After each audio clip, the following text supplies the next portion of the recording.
That's right, you'll never watch a video covering this game at length without hearing that main theme. I'm sorry, it's too good.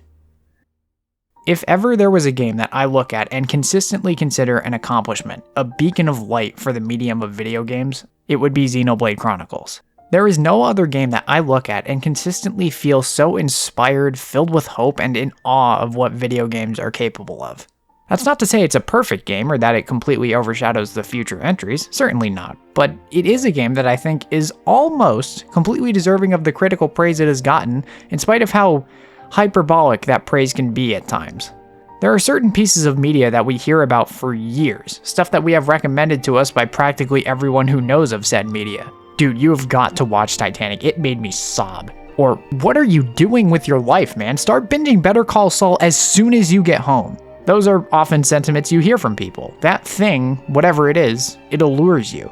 You've heard all about it for years, people talking it up, explaining how great it is, how it needs to be experienced to be understood, something to that effect. After all that talk, you begin to question how good this could actually be, right? By this point, you've built such an expectation for it that it couldn't possibly be as good as people say it is. But sometimes you experience that thing, and it's so good that it manages to live up to that hype and then some. You don't even need me to explain to you then how this was a game that achieved just that. As of the date I wrote that sentence, I still hadn't fully beaten it. I was right before the final boss, but I didn't even need to beat the game to know that, yeah, this game really is that good. I've played a few of the many games I've heard to be granted the title of a masterpiece, but it's rare that I feel the full weight behind those declarations while I'm playing them for the first time. But with Xenoblade Chronicles, for the first time, I really felt that high, the rush of realization that, yeah, this game is every bit as good as it sounded when people were talking it up. I didn't expect to feel as overwhelmed with emotional investment as I was with Xenoblade 2. Still, to my pleasant surprise, I actually found myself getting even more consistently invested in everything that was going on. Xenoblade Chronicles is a game that I think has so little working against the experience that it's trying to achieve that I think masterpiece is an appropriate repute, if you held a gun to my head and made me pick a game to call a masterpiece anyway. That's not to say I don't have notable criticisms of it, because I certainly do, but that's what this video is for. If I can be upfront with you all, I have been very intimidated writing and producing this video. I was the same way when I was writing the Xenoblade 2 videos, but with this game, it's something even more fierce. With Xenoblade 2, at that time, I felt the perspective I was presenting was one not often articulated via videos of that length, and I felt confident that I was adding something to the conversation surrounding that game. However small it actually was, suppose it depends on who you ask. Xenoblade Chronicles 1, however, has already had its praises sung by many. There are already tons of excellent plunges into this game and why so many people love it so much, and for very good reason.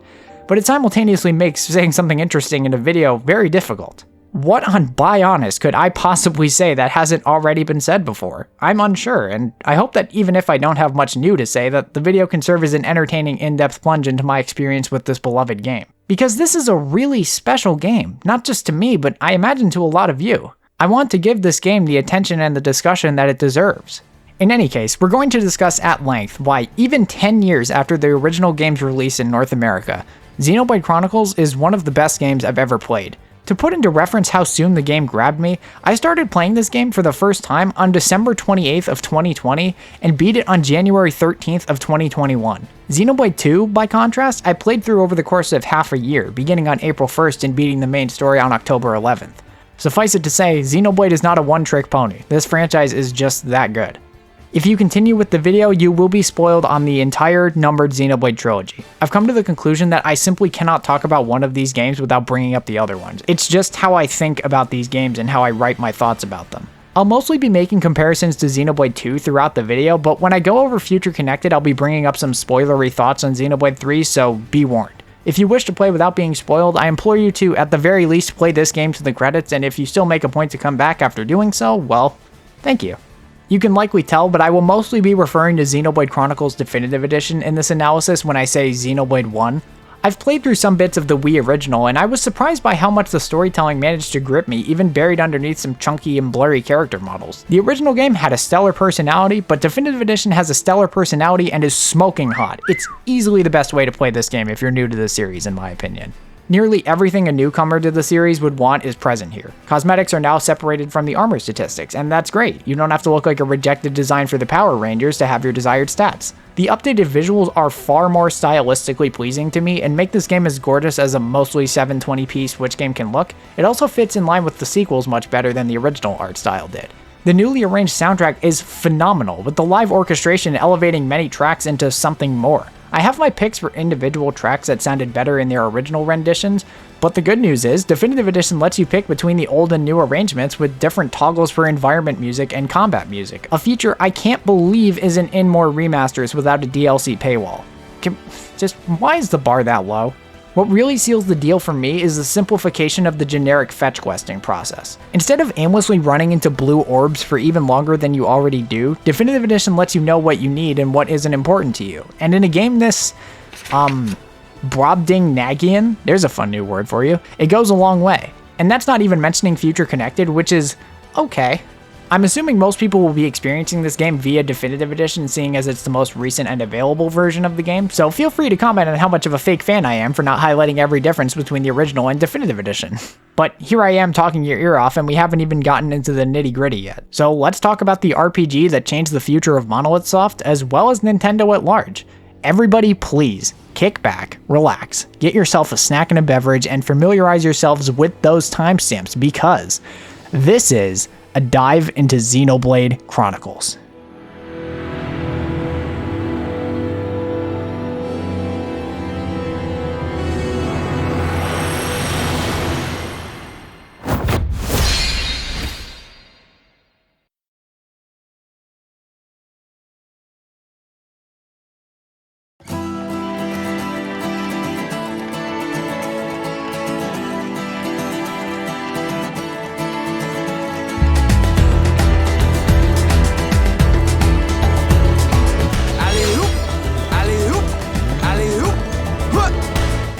Xenoblade Chronicles is a big game, like really big. More important than that though, is that its world is dense with history and detail. We all know this, it's front and center to everything about what these games are. Impossibly large for a game that came out on the Wii, got ported to the new 3DS somehow, and then given a pretty facelift onto the Switch. The landscapes are vast, endless, beautiful, and insert other positive adjectives here. I praised Xenoblade 2 endlessly for its world building, and while I do think I hold a slight preference for all rest aesthetically as well as structurally, the world of Bionis and Mechonis is every bit as well realized, thoroughly explained, and immersive. This is one of those games where it's stupidly easy to feel like time just melts away when I'm playing it. I just get lost in these places fighting these enemies and aimlessly staring into this boundless sky. I do this a lot in every Xenoblade game. I can't tell you how often I take the time to just stare at the landscapes, and I think it's fair to say that Monolith Soft knew you would want to do this. The first thing Tetsuya Takahashi did to start planning development on this game was to write down the idea of inhabiting a world on top of two giants. So Yasuyuki Hone went out and bought a bunch of crafting materials and built a conceptual diorama of the Titans. How damn cool is that? It's no wonder I can't stop staring at this world. It was the literal first thing that they made. Tetsuya Takahashi is nothing if not a world builder. The day he directs a game that feels like you don't need a textbook to contain all the information and detail stuffed into one of his team's worlds is the day that he reveals himself as the true architect of our very own world. One of the many brilliant ways Monolith Soft uses their enormous vistas in these games is by often making the landmark emblematic of your main goal visible in the distance, and it's no different in Xenoblade 1. In fact, I think it still might be the most effective in Xenoblade 1. The Mechonis is the most imposing of any of these landmarks in Xenoblade to me. Not only because it's the homeland of the hostile force of Mechon, but also because of how threatening the framing of its body is relative to you. The sword, its weapon that could crush your party's home with ease, is extending towards you, and if you give it enough time, it begins to feel like the Mechonis is looking at you. Not to mention the handful of times the party talks about how it doesn't feel like the Bionis is really dead. It plants this idea in the back of your head that maybe the Mechonis could be just the same and might wake up. That's terrifying to think about, and what do you know? Eventually, that happens, and it is terrifying. What's more is that once you reach the Mechonis and learn the origin of this world's conflict and you look back at Bionis, it's even more unsettling, making way for one of the most unsettling scenes in the game. Back to the point, what this is doing is subliminally reminding you of your goal, seeing as it's always present in the distance without needing to say anything. Your next objective for either the area you're in or the wider game is often visible if you're outdoors, and I love it. I also love the spatial continuity present throughout the whole game. I think this is at its best in this game compared to the sequels, simply because of the fact that you're climbing 2 dormant titans, and I'm sorry, but it really is just that cool. It also makes it this fun little game for the player trying to picture exactly where you are on the Bionis or Mechonis relative to the landmark you're looking at. What do you know, there's Colony 6, so that must mean that wow. It's so simple, but it's incredibly effective at making this absurd concept feel as grounded as it could possibly be. So much so that you literally couldn't do this in the same way for a normally shaped world and have it be this much fun. For a game that spends so much energy presenting itself as this big world-trotting experience, it certainly doesn't overlook the little things that keep you invested. No opportunity to explore the mechanics of this world has been excluded either. Every single thing in the game has an explanation, and there's really only one thing I think that isn't explained well enough. Every location's geography gets an explanation detailing why it exists in the form it does. Magna Forest is on the Bionis' back. It's a huge plot of land exposed to the brutal heat.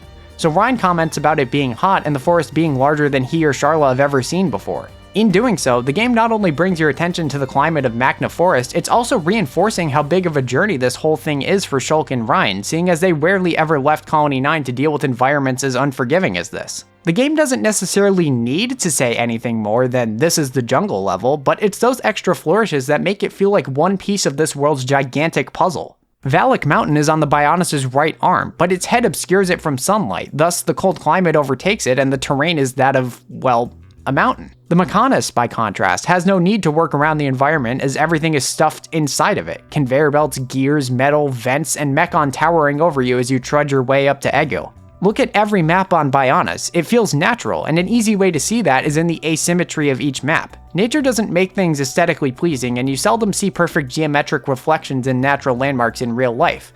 The Mechonis, however, is nearly all symmetrical on the inside, especially by the central factory in Agniratha. It's huge, and there's no need to conserve space for organs like in the Bionis. It's a giant Lego set.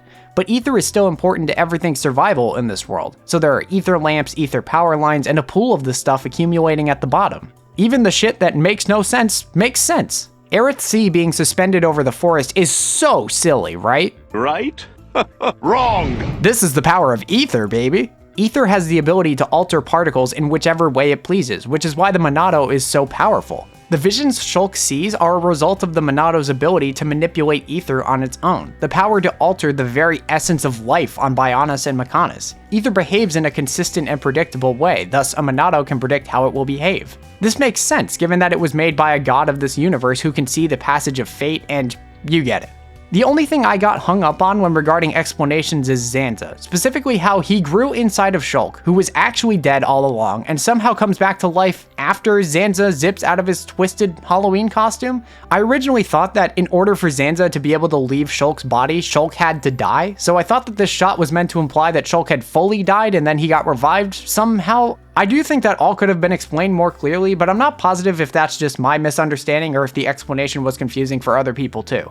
It's really the only thing I got hung up on, and I didn't have much trouble hand-waving it since there is a lot more to be invested in during this story beat as well. It's not just the world that's enormous, there's so much in the game that completing most of this game's content for this video took... yeah.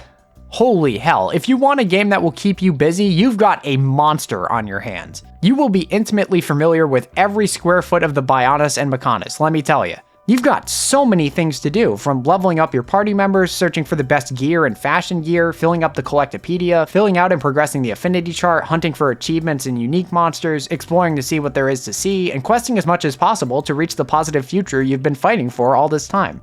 I can sing the praises of the scale all day, but it would be dishonest to say that I think it doesn't hinder the gameplay in a sense. These areas and these little details that they bring into the game are fantastic, and I don't dispute that. However, a lot of the areas in this game have at least some kind of vast expanse of nothing somewhere that feels like it exists to fill space and not because it's compelling to explore. We're gonna get my big rant for the video out of the way right here and now, so buckle up kiddos, you're about to listen to a grown-ass man lose his fucking marbles. My biggest gripe with this game is how much of your playtime ends up being eaten by just walking to where you need to be, mostly when it comes to going after optional content. I understand a game like this needs downtime. It can't be action, action, action all the time. The pacing would be non-existent and you need time to breathe. I understand and appreciate that. Where it becomes frustrating is, whenever you go out of your way to pursue a questline, you will oftentimes be traversing these same areas multiple times in an incredibly tedious way that I don't feel is true for Xenoblade 2 and 3 to nearly the same extent. Once you notice it, it makes this problem so much more prominent in my experience. Now, let me disclaim that yes, I can concede that this problem is very much not absent from the sequels, and your mileage on this issue can obviously vary, so much so that I doubt a lot of people would see this as an issue in the first place, which is obviously fine. The scale of these games is very much intentional. It's the appeal of the series for some. Hell, it's absolutely part of the appeal for me too. I also think it's important that I fill you in to better understand the way I approach all of these games. I always, and I do mean always, take my time to do whatever side content I see fit to immerse myself in the world and get lost in the game's systems, characters, and stories. Whenever I enter a new location, I comb the entire accessible terrain to fill out the map, make note of the scenery, engage in combat, and see where I can't go and find out why I can't go there. Every single Xenoblade game I approach in this way, even on repeat playthroughs. I love exploring these areas, and I'll talk more in depth about that soon, I promise. What I do not love is when the magic of exploration is removed from the equation and all that you're left to think about is how far away your objective is and how long it's taking to get there, especially if the reason why you're going there is equally as boring. I never was forced to do the side content, I understand, but if going off the beaten path to experience the additional content the developers spent time making results in boredom, I'm gonna bring attention to that. I also highly doubt the developers of this game designed and playtested hundreds of quests with the idea that the player would intentionally avoid them. Xenoblade 2 and 3's quests being longer and often more varied makes this problem much less noticeable in those games to me, at least when it comes to repetitive traversal. In this game, many NPCs will have multiple quests to spit out at you one by one and often make you run back to them over and over again to resolve one of the many chores that they have in store for you. I would much prefer that they just had one quest with a series of interesting things to do instead of what you end up doing most of the time. Go over here, talk to this person, change the time of day, go over here, talk to this person. What a fascinating turn of events. Doing a single quest in one of these chains rarely ever satiates the questing itch, so I always try and do more than one of them to find as many interesting ones as I can, but damn, so much of what you'll run into really does feel as basic as, go and kill Dingus McCringus at waypoint X. Not Dingus McCringus, oh shit. There are certainly more substantially entertaining quests to be found, but even an interesting one, like discovering King Agni's tomb, is hampered down by needing to go back to the quest giver at Frontier Village during a specific window of time every single time you find another clue to eventually lead you there. It would have been far better to just have this all be condensed into one quest with a larger pool of experience as the reward. The quest is still great, but again, there's just this extra boring downtime sprinkled in between that doesn't add anything. I don't understand the value of segmenting the quests in this way, and I can only imagine it being done due to technical limitations. As silly as it sounds, something as simple as Xenoblade 2 and 3 having dynamic camera angles for most quest dialogue, as well as having your party members not spit out the same repeat lines over and over again,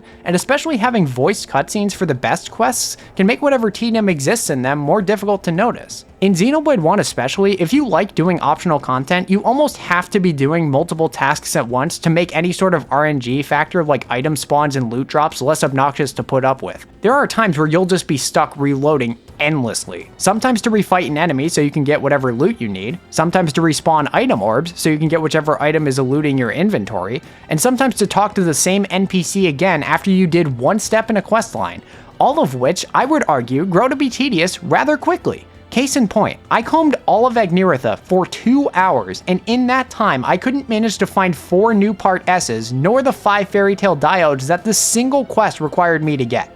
Bear in mind, the entire 2 hours I was fighting nearly every enemy I came across and only skipped the ones that didn't have the quest items attached. I got so irritated by the end of it that I just stopped playing and put it off for another recording session.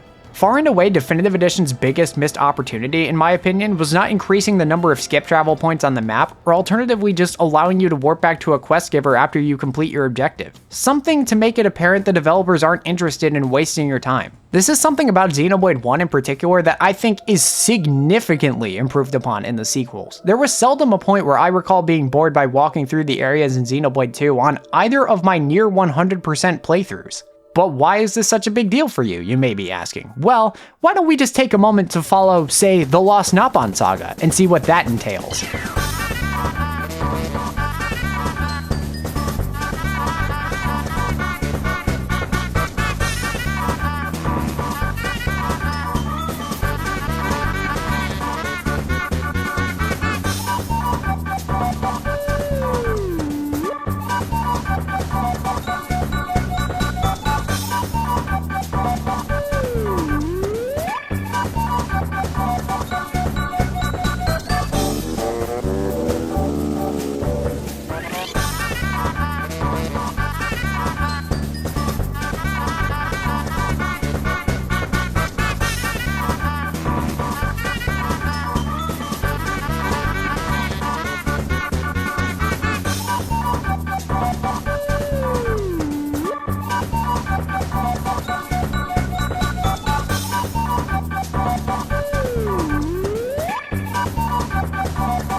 Generic quests are one thing, but sitting through an additional 5 minutes of just warping and walking back to Traveler's Rest is just plain obnoxious. These were only 3 of the quests, by the way. The base game has, drumroll please, 480 of them.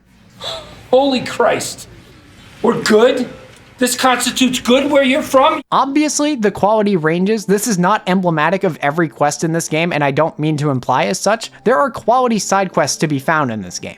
My point is, I think Xenoblade 1 does an incredibly poor job disguising the tedium. In truth, you could do the same needling of any questline in any other game, especially the other Xenoblade games, and you're well within your rights to do so. The thing is, I feel like a lot of other games manage to successfully take my mind off of the tedium, and I don't just mean future Xenoblade entries. I think plenty of the older Zelda games especially do an incredible job of giving you enough memorable visuals in their quests that even if the objective itself is boring as sin, you probably still remember that quest fondly for something. In that respect, what is there to grab onto in this questline by comparison? It sounds dumb, and it probably is, but even the camera angles changing for dialogue in Xenoblade 2 and 3 can make this portion of the game feel closer to story time than it is a wall of text featuring an NPC whose existence means nothing outside of this quest. The thing is, this was all stuff that was dedicated to Gar Plains, the game's first truly enormous open area. Now imagine doing similar questing in Aerith Sea, Alchemoth, Valak Mountain, the Central Factory, or Prison Island. But why imagine when I have more examples? Aerith Sea is a hypnotically pretty area, and it's cathartic not needing to swim through the water level of the game. That is, unless you're trying to fill out the whole map. You get to zip-zap around through teleporters, it's sick! Like most areas in the game, you can explore roughly half of the total area initially before needing to do the main quest to access the rest. What's particularly annoying about this area is that because the game, for some reason, insists on it being some sort of mystery to the party that Melia is a High-Entia, none of the High-Entian NPCs who give you quests will be here to give you anything to do. So instead of this pretty solid pace where you can explore for a little bit and then do some story progress and then go back to more exploration, the game instead hits you with a tsunami of quests in both Aerith Sea and Alchemoth, 80% of which will tell you to just go kill something in Aerith Sea. So now you're getting nearly twice as many quests as usual and can make any progress you made exploring for the sake of it beforehand worthless, because you likely have to do a lot of it all over again. Before I got to Alchemoth, I went and plunged into the island beneath Hovering Reef 5. It's one of my favorite things to do here and in Leftheria in Xenoblade 2. It gives a lot of weight to the scale of these areas, and it's always so much fun to fall down so far. It's a good thing that surface tension doesn't exist. I went and fought Flabbergasted Jerome, which is one of my favorite unique monster names, and had my tightest battle that far into this playthrough. I got close to wiping out a few times, I was taking a ton of spike damage, and I had to use my visions constantly to squeak by, and it was great. It was one of the best fights I've had with any of the unique monsters in these games. Then some High-Entian jackass told me to hike my ass over to the exact same area and do it again, but this time for a quest. Talk about taking the wind out of my sail. This obviously doesn't ruin the questing experience altogether. If it did, I wouldn't have done nearly all of them, but I find that the questing experience in this game grows to be significantly irritating if you tackle too much of it at once. It's kind of funny that I say all of this, because I actually think Colony 6 is my favorite questline in any one of these games. You do walk around for a shit ton of items, and that's pretty annoying, about as bad as it gets, really, but the ends easily justify the means in this case. You rebuild the colony many of Sharla's loved friends and family died to protect, rebuilding the homes of these refugees of an oppressive war. In this case, tedium isn't much of a detractor for me, because this questline and the effort you should have to put into it is a big deal. You have to put in the work. This colony won't build itself, and you have to earn that catharsis. When you reach that next step, build Colony 6 back up to the next level and invite more people into it, you don't just see it, you can hear it.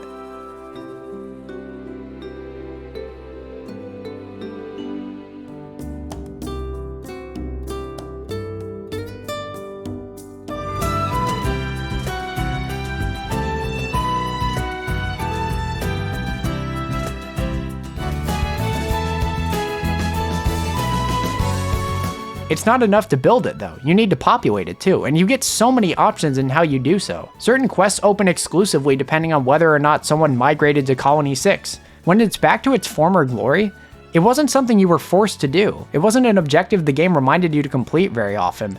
And it's because of you that this colony, these people, have a future. You're carrying out the story's themes on your own terms. You're putting the future in the hands of these people and are letting them live their lives the way you want them to be able to. There's an endless satisfaction waiting for you at the end of everything. Something about quests where you build a town seems to resonate with me a lot, and I think this is one of the best examples. I similarly love how you get to experience the tragedy of the High Entians turned to Lethia through the side quests you get post-Mechonis Core. Multiple of the surviving High Entians will tell you to go to Alchemoth to kill a Telethia who at one point was someone that they knew and loved. It's grim, and only makes you feel for Melia that much more. Many quests help give you the incentive to explore the furthest corners of these beautiful worlds, reaching the Divine Sanctuary to honor Satata's brother by upkeeping a Napon tradition of throwing a belonging into the Great Magna Falls, or climbing to 2 beautiful vantage points at Valak Mountain to inform the Napon researchers which one has a better view. But the quests themselves aren't detailed enough on their own according to the game, because the game names every significant NPC and you can register them on the affinity chart. God, I love the affinity chart. It's one of those things that I take for granted about these games, like the day and night cycle, the dynamic weather, and the ability to change the time whenever you want. The affinity chart completes the vision of this game's world even further by making its inhabitants detailed beyond any reasonable expectation. It details every single NPC's active time in their respective province, where they usually hang out, making it super easy to find them if the need arises, plus you can also track them, and what items they trade, which is a godsend when rebuilding Colony 6. Here's the real kicker, NPCs have relationships with other NPCs. They have schedules, they behave like real human beings, they bicker with one another, and they build trust in one another just like you do with your party members. And all of this can change depending on the results of specific quests that you do. Whenever you do a quest, you aren't just leveling up and getting items, you're impacting and expanding on the world. And that is so damn cool. Again, the feeling of growth from your affinity chart in the opening hours to even halfway through the game is sensational.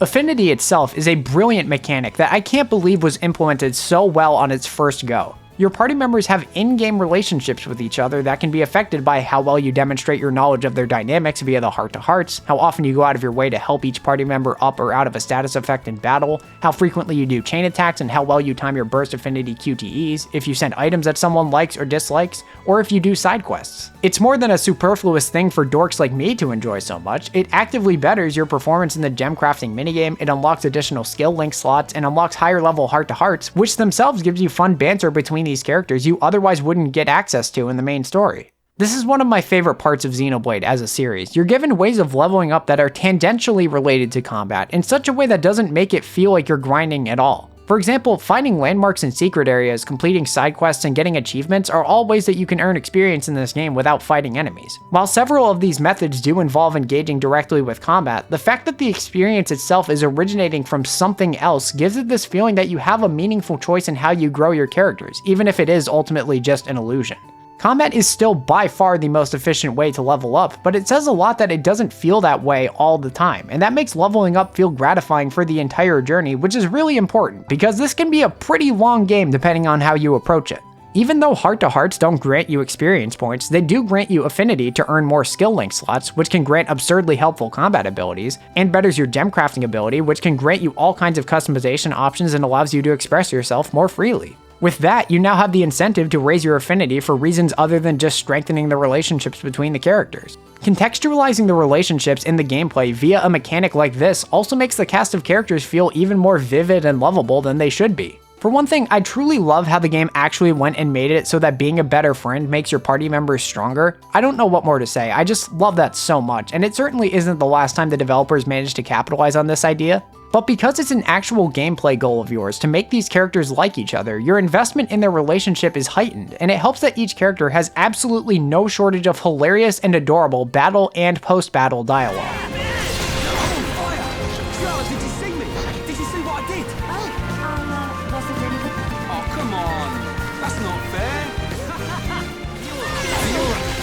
Tell me you're okay. I'm here too, you know. Sorry, Shala. I'm just teasing. Ellie, it'd be great if you taught me how to use ether. So that's how it is. Given up the sword already? No, that's not it at all. I'm speechless. Wow, when did you two get so tough? What? Just because we're girls, we're supposed to be wimps? How rude. Quite. I'm afraid you have much to learn about the fairest sex, Shulk. Why do I get the feeling that mastering the Monado is going to be easier?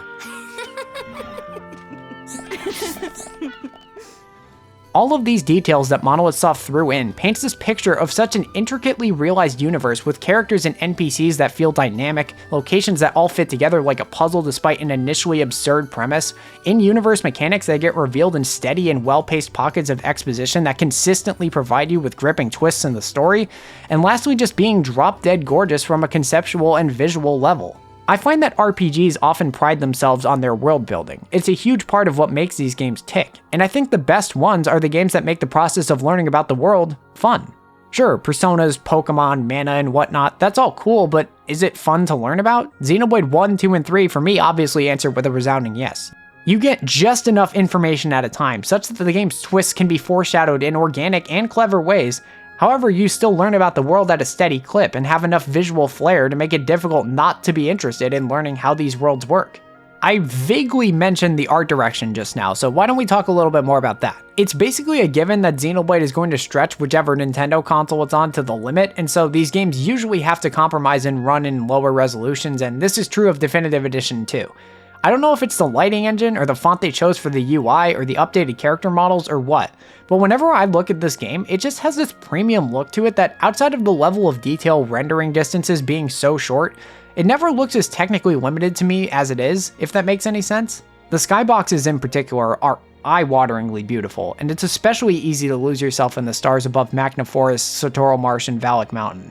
At night, when you take the time to look out at Sotoro Marsh's rising blue and purple ether trails, taking it all in is an almost spiritual experience. And that music, man, it feels like Minami Kyoto is trying to drag you to the pearly gates before you're even ready. It's gotta be one of the best tracks in the entire series.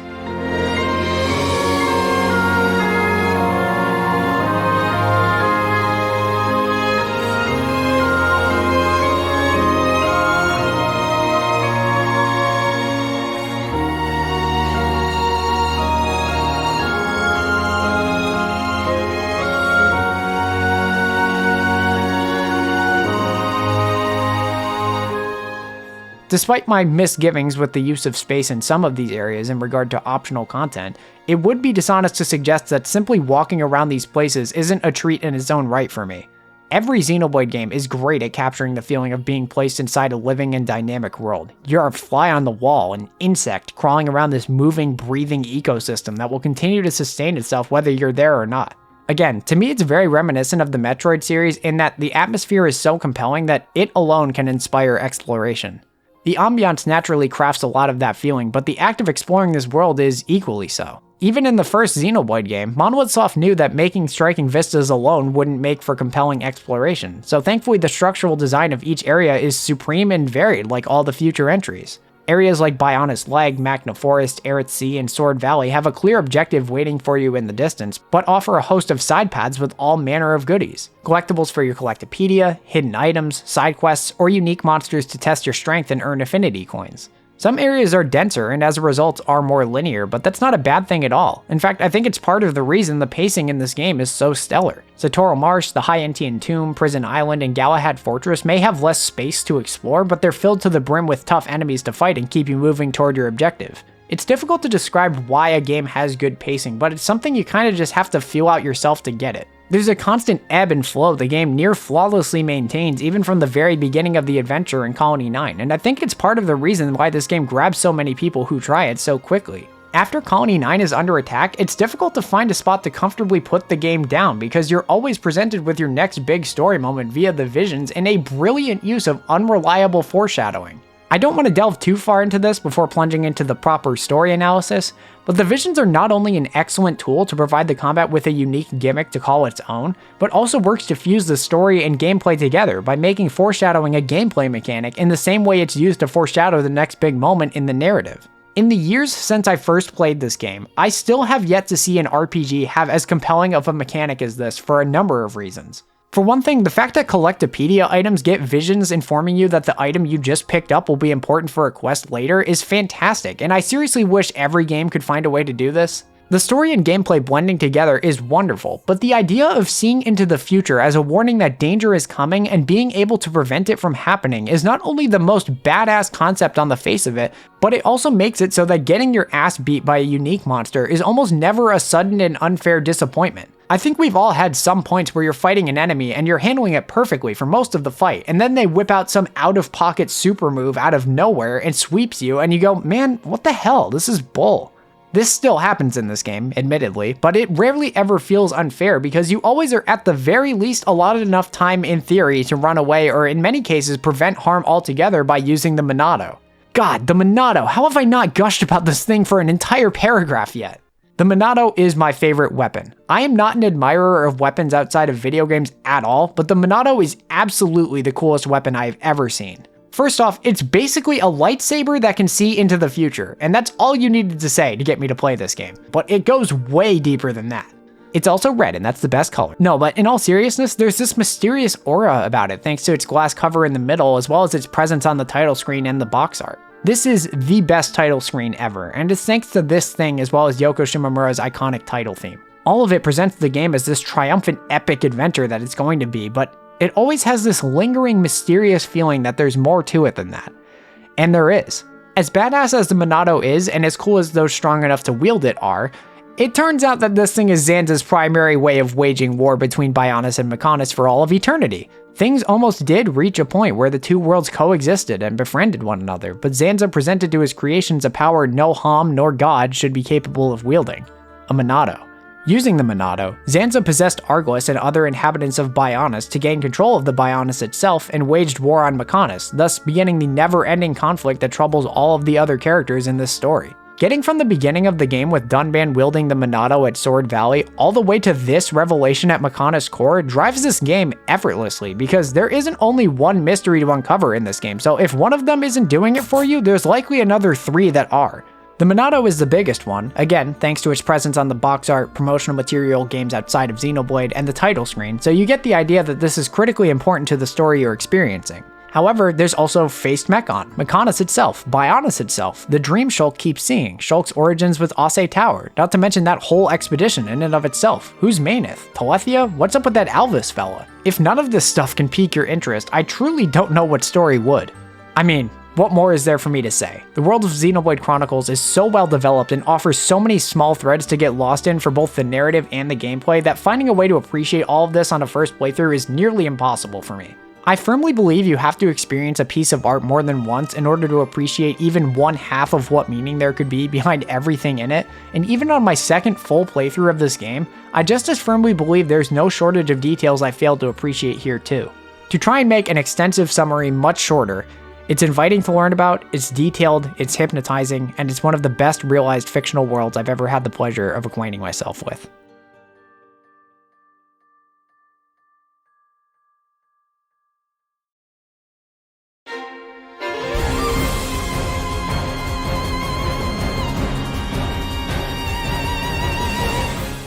As open as I've become to turn-based combat, the simple fact is my lizard brain is still addicted to the sensation of seamlessly jumping from exploration to combat, and oh boy yeah, does Xenoblade 1 satisfy. You get 3 party members to use at once and you control one of them at a time. Everyone chooses from 8 normal arts and 1 talent art. The talent art builds based on some conditional effect depending on the character, usually by auto-attacking, and it acts as a special move. Unless you're Charla, in which case the game hates you because her talent art acts as a punishment for using too many of her normal arts too quickly. If somebody in the party faints, you can revive one of them if you have a full bar of the party gauge in the top left. If you build 3 bars of the party gauge, you can do a chain attack in which you can choose any art from all 3 characters with no threat of real-time danger while it's active. The party gauge builds from a number of things, scoring bonus artifacts, critical hits, burst affinity quicktime events, and high-tension auto attacks. Tension is essentially a party member's morale in battle. The higher it is, the more accurate they'll be and the more critical hits they'll get. This also is primarily increased by burst affinity quicktime events and can be increased if you give your friend a pep talk mid-battle. It's really cute, I love this addition a lot, but we'll get to that.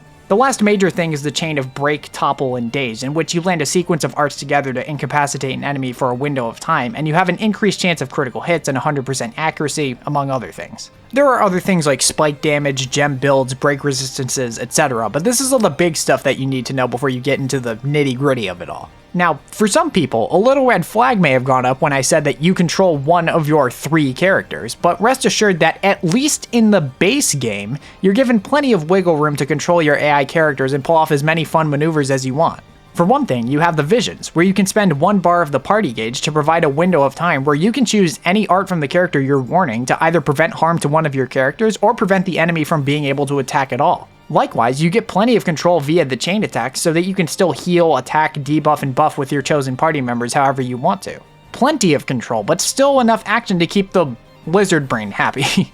Combat initiation is so smooth that starting battles doesn't even register to me most of the time. I just go straight into strategy mode without a hitch, and you know that I love the fluid jump between those 2 modes. The only things I don't like about the combat are as follows. 1. Agility is annoying. 2. The post-game content can be iffy. And 3. Auto-attacking. From those who are aware of the specifics of agility in this game, I have seen almost everyone who has brought it up say that they dislike how this following mechanic works. Enemies in this game will have different color portraits depending on their level relative to yours. Enemies who are 6 or more levels lower than you will have a black portrait, 3 to 5 levels below will be blue, 0 to 2 above or below will be brown, 3 to 5 above will be yellow, and 6 plus above will be red. This visual detail is great. It helps communicate what enemies will put you in the dirt and which ones are baby easy. I have no complaints about that, that's excellent. However, it's not just an aesthetic alteration, it's also a mechanical one. Your agility, block rate, evasion rate, and physical and ether hit rates are altered by these gaps in level, and they are not small alterations. Essentially, it means that it's not enough to be at a level disadvantage to a red enemy, apparently. It should also be nearly impossible to hit them as well. This is unfortunately where some of the standard RPG stiffness can be felt in spite of the game's efforts to reduce it.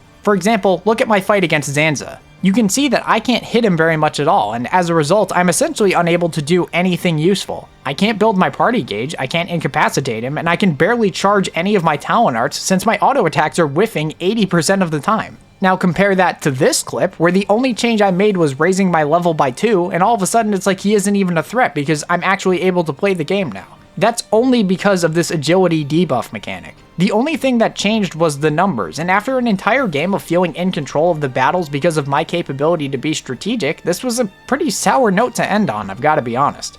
Again, bear in mind that this happened on a playthrough where I routinely fought nearly every enemy that I could along the way to the next area. I did have expert mode on, but after having been able to surpass every other required fight in this game up until that point without using a level up, it felt uniquely irritating. This wouldn't be as big of a problem to me if it didn't tie into the second problem I have so closely. Once you go super boss hunting, it is impossible to do essentially anything against them unless you allocate at least 3 gem slots to agility, accuracy up, and spike defense gems, because you straight up can't hit them or survive for longer than 10 seconds otherwise. I think adding buffs to higher level enemies is perfectly fine. It makes sense to encourage players to stick to enemies at their level, and if buffing the tough guys makes that easier, then that's a-okay. It's also good to keep someone from buffing their agility to the point where they can effortlessly kill an enemy 50 levels higher than you because they can't hit you. However, by the time it gets to super bosses, the debuffs that are applied to you via this mechanic alone are so absurd that the combat only allows you to answer to the challenge of a super boss with only one answer. Increase agility and accuracy. Otherwise, you, without exaggeration, cannot do anything to them. Avalanche Abyssy, when you're at level 99 without accounting for any gem outfitting, will start you at negative 200% hit and evasion rate, negative 110% ether hit rate, and negative 105% block rate. That's not accounting for any buffs that he could apply to himself or debuffs that he could put on you, which, by the way, happens to involve an instant death spike that you will need to equip a level 6 debuff resistance gem for, unless you want to worry about reviving somebody every 10 seconds. This is just the baseline position you start any attempt to fight him on. Does that sound like fun to you? Maybe it does. He is the final super boss, and if there were any excuse for the developers to push you to craft the best gems possible, it would be to beat this optional boss. However, I find that compared to the combat for the rest of the game, it doesn't feel like you're given much of any room to improvise or experiment, again, because there's really only one answer for him before you even get a chance to properly fight him. The process of obtaining said critical gems is essentially to go on Google, look up a guide, figure out where to find them, and then save scum until you get the right gem crafting RNG for the best results. It can certainly be fun to craft an elite team to take on the game's greatest challenges, but the microscopic margin for success feels like it kind of comes out of left field compared to the challenges you encounter for the rest of the game. Then again, I can definitely say the same thing about Xenoblade 2's super bosses, and doubly so for that game's challenge mode, so I'm just gonna say that's a me thing. Speaking of challenge modes, one of Definitive Edition's new gameplay additions is the time attack mode, and it's whatever. The challenge modes for Xenoblade 2 and 3 were each added in their respective paid-for expansion packs, and let's just say that you can definitely notice a gulf in quality when you look at this game's equivalent, which is pretty disappointing, honestly. Now, I haven't touched Xenoblade 3's challenge mode, and I enslaved myself into a prison of my own stubbornness trying to beat every challenge in Xenoblade 2, but I don't think I even need to try the other ones to tell you that this mode is by far the most boring of the three. It's clear to see why they opted to call this a time attack mode, because calling any of these trials challenging would be a tad inaccurate, methinks. You get a set of 10 scenarios with a restricted level challenge and an unrestricted level challenge. When it comes to max ranking each mission, the former is infuriating and the latter is baby time easy. The only reason the restricted challenges can offer any kind of resistance to you is because you also get stuck with these horrible character builds and party setups, which is not my idea of a good time. Also, the default layout of the arts is an affront to my eyes. What kind of crazy do you have to be to lay out Shulk's arts like this? Ew, put it away, I don't want to see it anymore. Thankfully though, this mode does allow you to offset most frustrations you would run into rebuilding Colony 6 because you can use the Knock-on stones that you earn from beating the challenges to purchase collectibles and items. To me, that justifies this mode's existence automatically, so I'll just shut up and take my items. You also earn a few of Definitive Edition's newly added fashion gear in this mode, so if you like playing dress up with your characters, that can be a good draw too, I guess. I believe that Time Attack's lack of interesting gameplay culminates into a problem for me because I find that the combat in this game tends to get a little too familiar by the endgame compared to Xenoblade 2 and 3. By that point, the process of leveling up has been thoroughly exercised, you've more than likely got a party you're happy with, and you've unlocked and likely fully upgraded nearly all of the arts. Okay, I'm sorry, this is a bit of a tangent, but while we're on the topic, I also despise the fact that the art upgrades are gated behind the upgrade books. To get past the first 4 levels for an art, I think it's fine. Making you find 2 books for 1 art to fully unlock is fucking annoying, because now your growth in combat is being hindered by loot drops, which is what we in the biz like to call atrociously boring and grindy. Sorry, back to talking about tedium in the endgame. Unless you feel like shifting your palettes around just for the sake of it, you likely have each character outfitted exactly how you want them to be. That, and you'll be more aware than ever of stuff like chain attacks feeling like a complete toss-up, and you'll get an infinite chain on an enemy that you don't care about, but you'll get a complete dud on a nail-biting attempt against one of the super bosses where a longer chain would actually help you.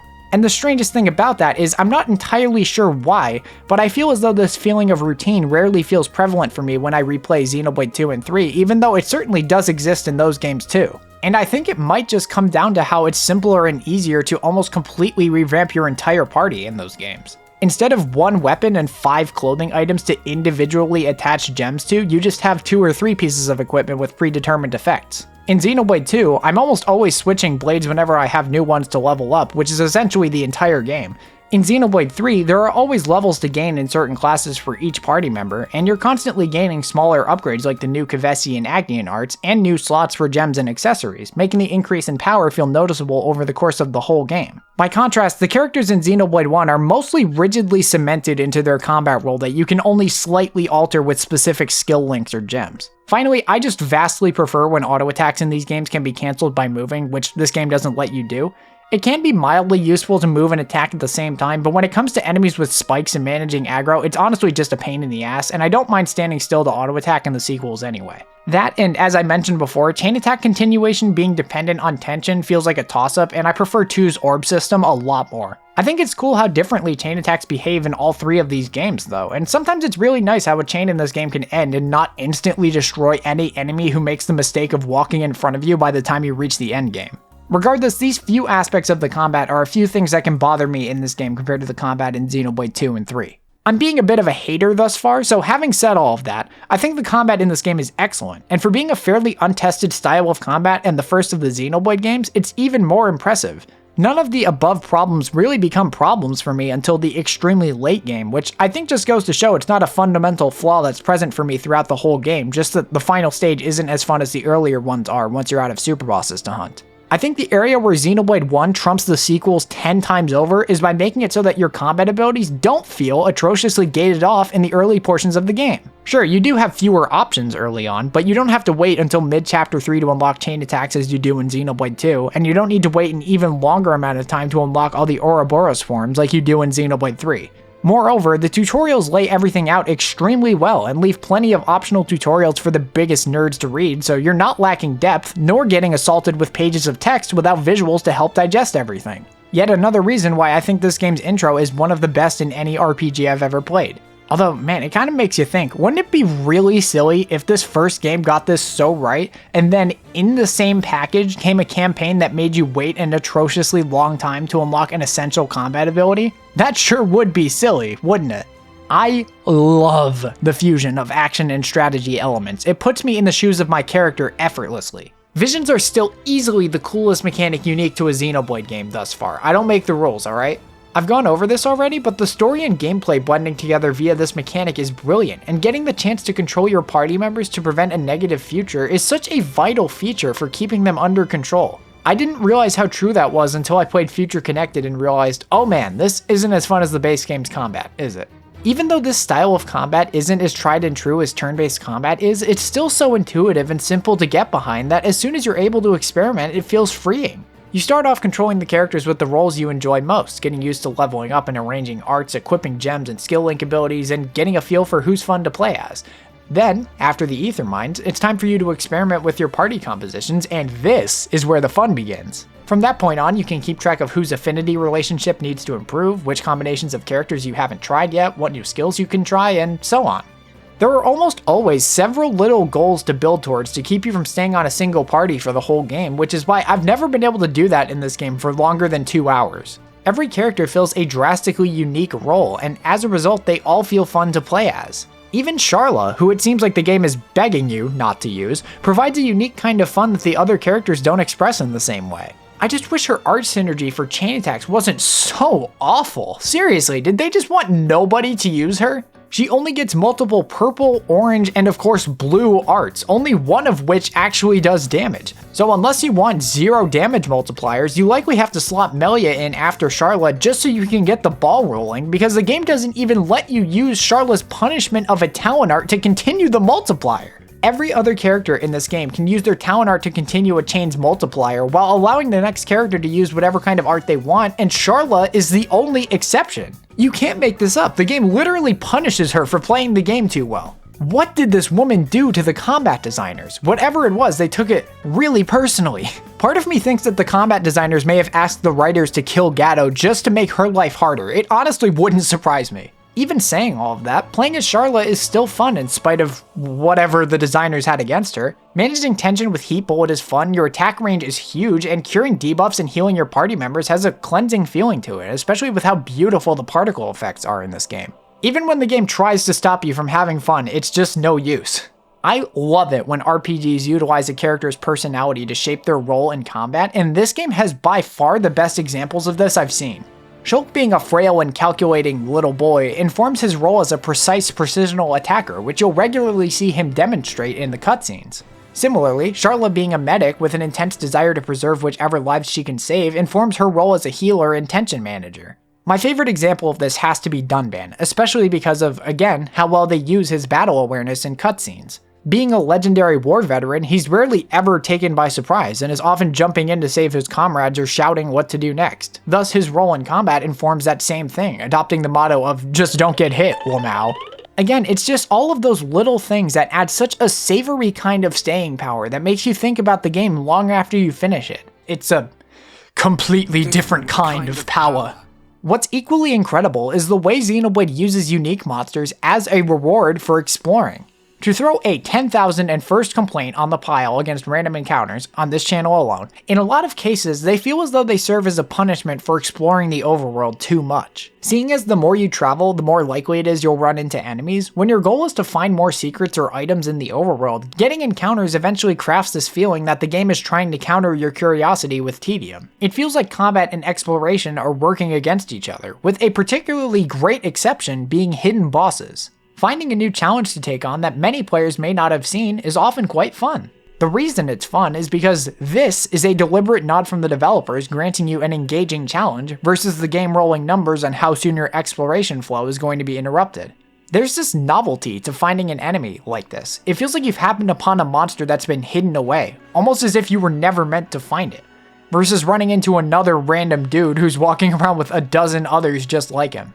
Xenoblade takes this idea and applies it to every area in the game, really in the entire series. You can go to the most obscure area and be greeted by a unique monster. It's like the game's winking at you and tossing you a piece of candy. Instead of combat encounters inhibiting exploration, the overworld uses combat challenges as the reward for exploration. I asked myself during this playthrough why I still love exploring these areas despite already having done so multiple times before, and I believe that this is why. Sure, I've already seen these areas, but the fact that exploring is accelerating the growth of my party, and because the game recognizes my efforts by giving me harder monsters to fight, it makes it feel worthwhile every time. Part of why I hardly ever get bored of combat, even at its simplest, is because of how intrinsically rewarding it is just to find a unique monster. Never mind the rewards you get after having beaten them, it's magnificent. My favorite part of this game's combat is the flexibility that you're afforded. Losing to enemies in this game rarely ever feels deflating because the visions offer room for you to react to unexpected deadly attacks, and because you'll always have ways of being more efficient when using your arts or managing aggro. For instance, I frequently end up stuck in the decision between progressing the break combo or taking advantage of a conditional artifact. Sometimes you panic and you don't know which one to pick, and it can require a few seconds to rationalize the way to make the most of these situations. There are many moments in this game where you can make a crystal clear distinction between the game asking you to go farm for levels versus your understanding that you could have made better decisions somewhere along the way. In my experience, the only time I felt as though I needed to level up to win was to take on Reckless Godwin in Satoral Marsh, Mischievous Naberius in Sword Valley, Majestic Mordred in the Central Factory, and Zanza. Even then, the Definitive Edition's Expert Mode level toggle made that problem non-existent. These were the only examples of this I could find in my roughly 100 hours of recording, and that has to count for something. I also think Xenoblade 1 does the best job of maintaining a clean difficulty curve over the course of the whole game. I feel like getting good at Xenoblade 2 and 3 usually means that you found the way to absolutely curb stomp whichever sap makes the fatal mistake of stepping foot in front of you, especially once you understand how to chain attack optimally. It's really fun to do that. Punching above your level range always feels rewarding, and don't get me wrong, you can break the combat in all of these games, including Xenoblade 1. Provided you don't have the best possible setup for topple locking, Xenoblade 1 also always keeps things challenging. I'm never fully assured that I have certain unique monsters or boss fights in the bag. When taking notes during my recording session through Satoral Marsh, upon defeating Tumultuous Felix, I wrote, and I quote, 1 hour, 35 minutes, and 37 seconds. Kill that bitch lizard! Bear in mind, I had nearly 100%ed this game once before writing that, and I got excited enough to pop off in my notes upon killing a level 27 enemy. Whenever I get to Zanza, I still get nervous, thanks in part to the quirky addition of hiding his level from you so you don't quite know how strong he is. This leads me to my actual favorite part of the combat. That's right, I lied to you on the internet. My actual favorite part is how rich in character the combat is. I can talk all day about transitioning and difficulty level, but the plain and simple fact is I love hearing these characters talk before, during, and especially after a battle. Not only do your party members have in-battle morale to keep track of, but the flavor dialogue is relentless, and again makes this cast of characters so lovable that it feels impossible. You constantly hear the characters saying specific things to other party members. Dunbin will go and say something like, "Ryan, don't lose your cool," and it makes the simple act of Ryan getting angry feel as though somebody in real life was saying something to calm him down. And it makes the barrier between the player and the characters nearly invisible. When you pay attention to it, it is kind of weird how party members in other games can remain so calm or emote so little when getting leveled by a vicious attack and they can just move on from it. So hearing the characters in Xenoblade say something like, "Sorry, I can't focus," or "Ryan, you're a lifesaver," again, it makes that barrier between the player and the game invisible. The list of cute extra details is never ending. The characters looking at each other and doing a victory hop after a successful chain attack, cheering each other on for making big moves. Ricky, well done! Ricky, well done! Acknowledging how many enemies are aggroed at once. This is the last one! More enemies! Looking at a higher leveled enemy and saying, "Are we really doing this?" Looks like we don't have a choice! Guys, is this such a good idea?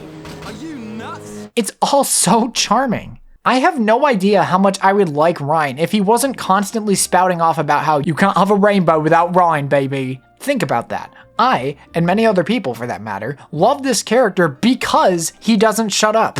Not to gush about the characters too much yet, but the voice acting in battle is absolutely delightful, and every post-battle dialogue conversation is nothing short of a treat. It's the joy of leveling up 10 times consecutively condensed into a charming conversation.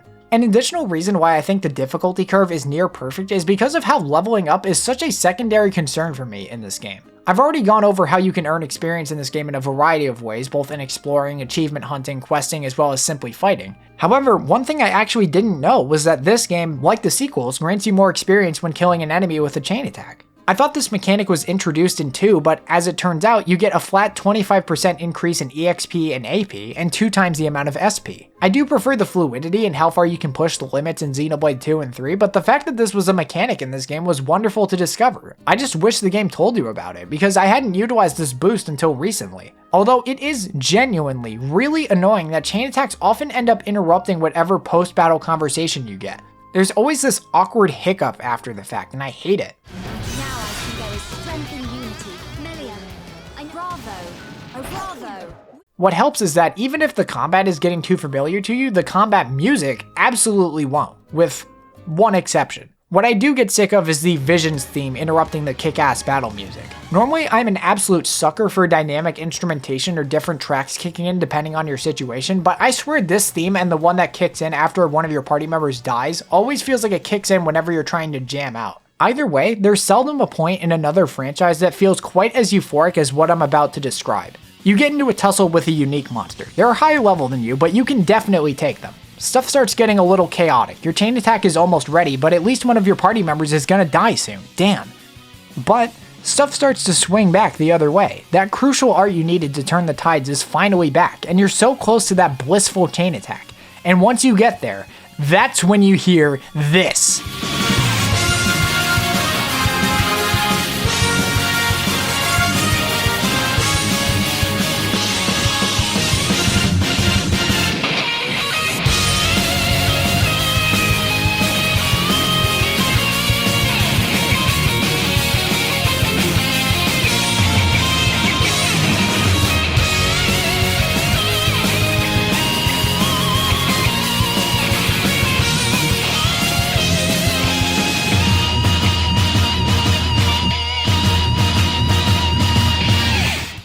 While the series' combat has certainly changed and expanded on nearly everything in this game's combat system, the foundation it built for those future entries was rock solid. It's still a combat system full of so many unique quirks and inventive ideas that it's difficult to let the improvements made in the sequels make me view this system as dated holistically, because when it all comes together, it crafts a truly exceptional thrill that I wish I felt in other games more often.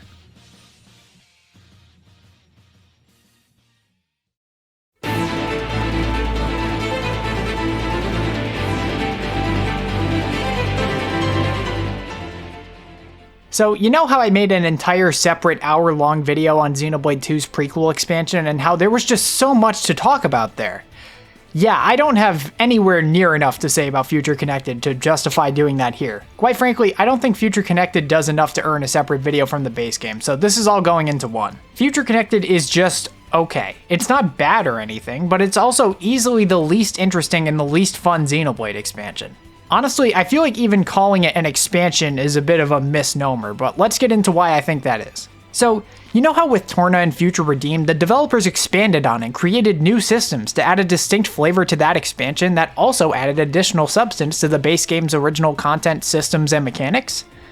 Yeah, Future Connected doesn't do that very much at all. If anything, its gameplay is a pretty noticeable downgrade from the base games. Most of the new mechanics are less so upgrades and more of a side grade, or even a straight up downgrade in some cases. For one thing, party composition is significantly lessened. You only get Shulk, Melia, Kino, and Nene, with the last two filling in for Sharla and Rhine respectively. Considering how I already feel like Xenoblade 1's combat tends to get a bit too familiar by the end of the main story, this is already pretty not ideal, considering you're likely playing this after you just beat the main game. You not only have fewer options to work with, but all of that progress that you just made upgrading arts and equipment in the base game is now completely undone, and you, my friend, are back at square one. This is already pretty not great, but we are just getting started. Since Shulk is no longer a god and doesn't possess his or Zanza's Monado, visions are out of the picture, which, story-wise, I think is a wonderful detail. I love that the game is in tune with Shulk's wish for nobody to see into the future and embrace the unknown with everyone else. That's great from a story perspective, truly. However, gameplay-wise, this decision ends up being the root of so many smaller issues that just make you want to tackle the post-game in the OG instead of playing this. Since you no longer can see into the future, this means a couple of things, so why don't we start another list? 1. You are only able to guess what art an enemy is doing, which also means complete guesswork when it comes to Monado arts. 2. You can't warn party members or utilize any of their arts when a deadly attack is going to hit. You are only able to control your character, and you get no wiggle room to remedy poor AI decisions since the Pawn Specters serve as the replacement for chain attacking in this expansion. Finally, 3. If you have a collectible that would be useful for a quest later, you won't get told about it.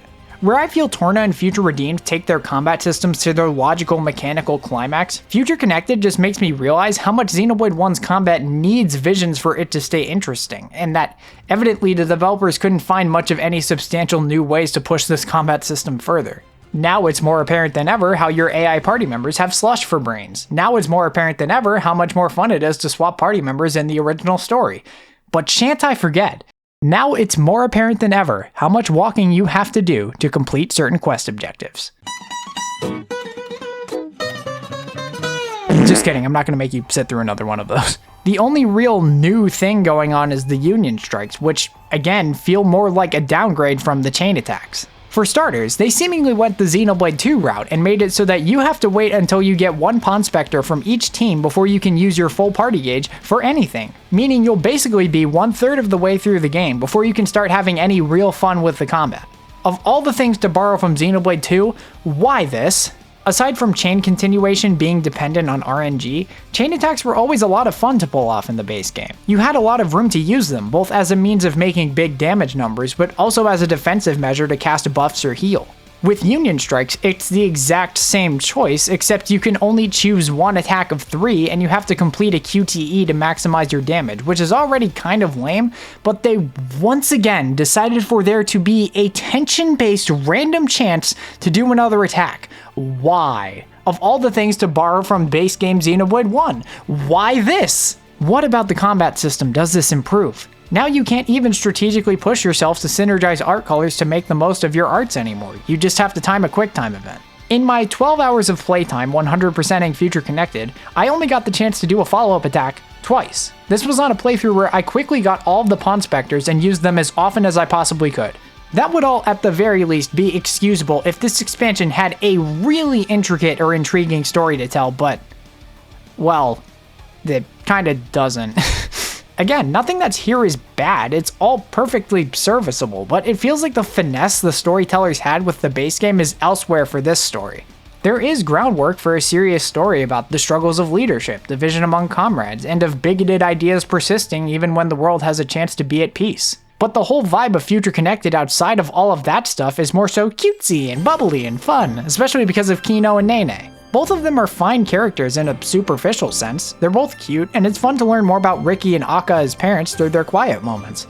But their presence in this narrative is almost completely at odds with the subject matter. Where Ricky could balance the grave tone of the original story with a few well-timed, uplifting, and wisdom-filled pep talks, Kino and Nene basically never seem to know what's going on, and it feels like it's distracting from the actually interesting ideas this story could have explored more. I'm sorry, Nene, but just behave like brother and sister pawn is not some kind of sagely wisdom that you can apply to this situation about fantasy racism and moving on from those ideas that caused it.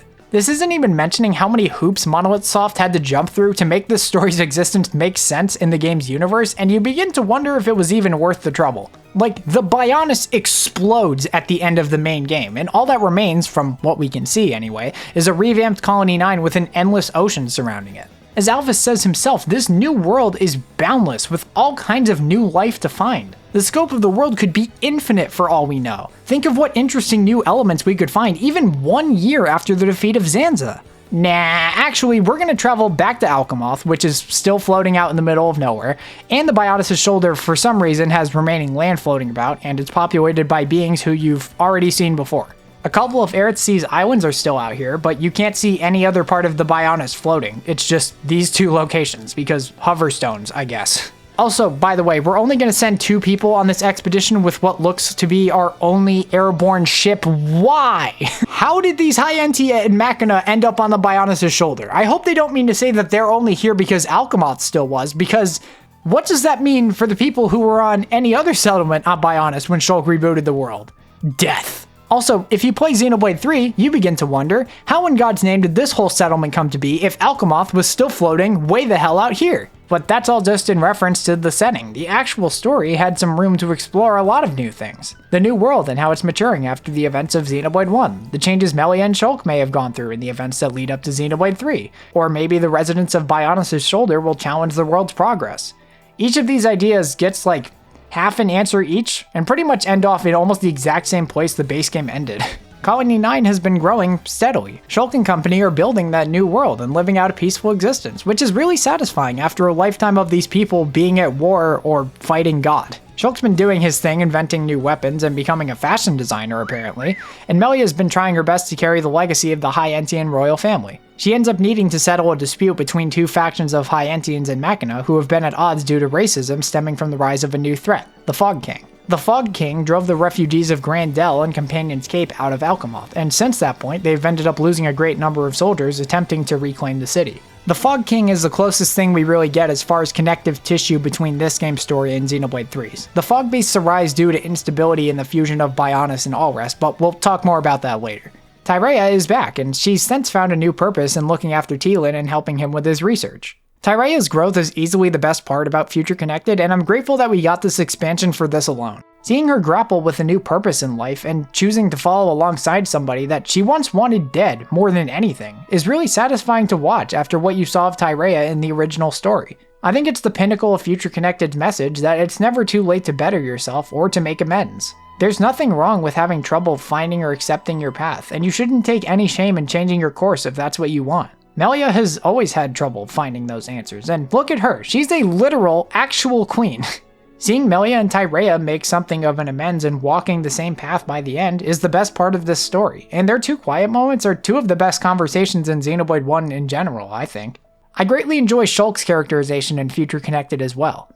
From what I've seen others say online, I'm not sure this is a popular opinion, at least I don't think it is, but I like seeing this side of Shulk. He's definitely a far more compelling character in the original story because he has a character arc to go through, but I love seeing his optimism from the ending of the fight with Zanza carry on into this adventure. To me, one of the more simplified angles behind Shulk's arc in the base story is him going from having to worry about every little thing himself and needing to feel in control of the future himself, without doubt at least partially due to Zanza's influence, to him being optimistic that the future is in good hands, so long as everybody has a choice in how it plays out. I usually don't try and believe that things can be this simple, but I don't think you can be a pessimist and make the choice that Shulk does by the end of that story. If you really were a god and you had the best shot of anybody to make the future play out to your liking, in my eyes, you essentially have to have undying faith in the future in everybody else to want to forego that power. So seeing Shulk be mellowed out and hopeful that there's nothing going on that he and Melia can't fix is great to me. It's nice to see Shulk just nerd out to Kino talking about hoverstones or reminiscing about being fascinated seeing the wooden mechanisms in Frontier Village for the first time. It's clear that when he isn't going through the most traumatic events that someone could go through, Shulk is actually just a pretty chill guy, and it makes me happy to see him so ready and willing to help Melia feel more secure in herself after everything they've been through together. The best thing about Future Connected is that exploring the Bionis' shoulder is a lot of fun. While it's a pain in the rear end to unlock the ability to use them, the Pond Specters are a lot of fun to find and help out, and the shoulder is full of different biomes and mini-dungeons and unique monsters. The music especially is almost all therapeutic, and the game has the textbook Xenoblade eye candy down pat.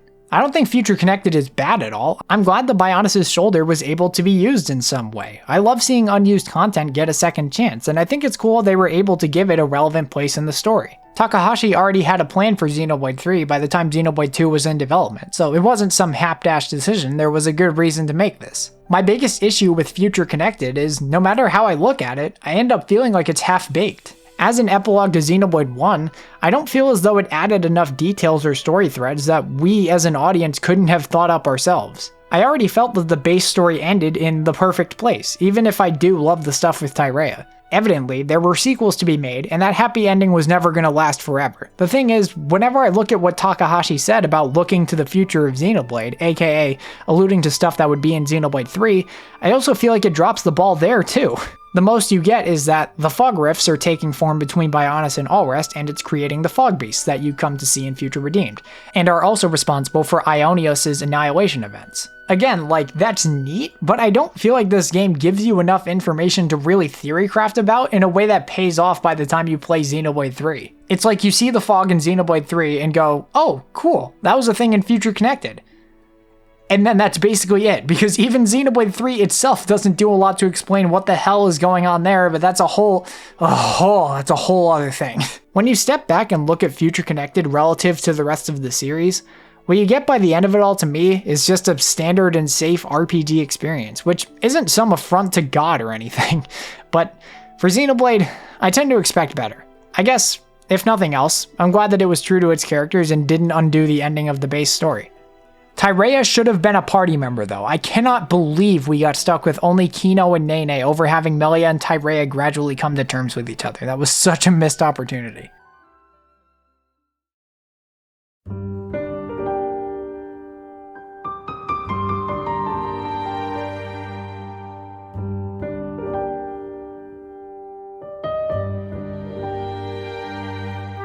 The story and characters of Xenoblade Chronicles always work as the collective beating heart that carves the series' identity. The gameplay in all of these games is usually pretty good, but it would all wash away if the narrative didn't know the proper ways to pace itself or how to create relatable human characters. To me, character work is consistently the most fascinating aspect of most stories that I consume, and I often tend to favor stories that make that the focus over a grand sweeping plot.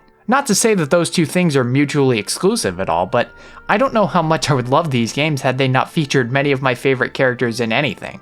Thankfully, this beating heart of the series is no less ferocious in the first entry. I may have a few small quibbles with the implementation of a few characters, but the only reason I do is that I believe Monolith Soft somehow gets better and better with their balance of character writing in the sequels, despite it already being the overwhelming driving force of this first game.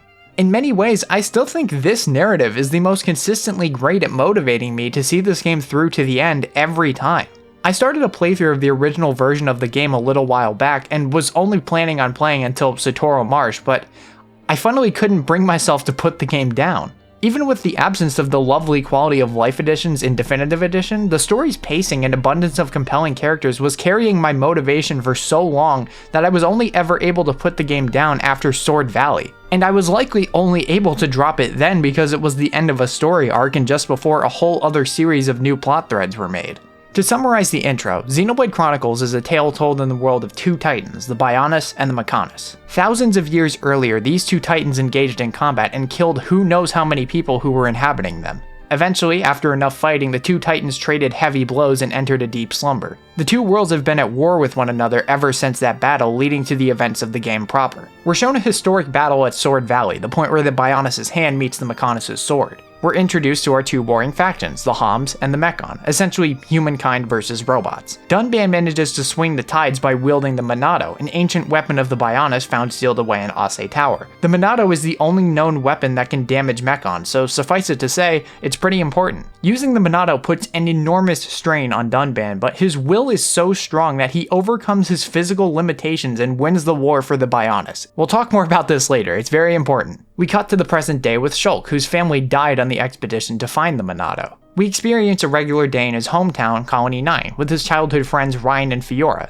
who just so happens to be Dunban's sister. Eventually, the Mechon return and assault Colony 9 utilizing a special kind of Mechon with a face that cannot be harmed by the Monado without being toppled over. During the chaos in a heated moment, Shulk picks up the Monado and is able to wield it effortlessly, and simultaneously learns that the Monado can grant him visions of what will happen in the near future and that he can change the outcome. Unfortunately, it's not exactly a simple concept to explain to somebody when your home is being destroyed, so Fiora ends up getting killed by Metalface and sets Shulk, Ryan, and Dunban off on a quest to avenge her. From that point on, Shulk has to learn not only how to master the Monado and its capabilities, but also how to trust in his friends to change the future with him. Obviously, that's just the intro. We all know that there are twists and turns aplenty beyond that point, but the way it's all framed would make you think it's a simple story of learning to overcome the cyclical desire for vengeance and learning to trust in your friends. I don't think you can listen to Shulk saying, "I want to kill all Mechon," a faction of beings that he knows very little about, and say to yourself that there's no way the story would challenge him on that.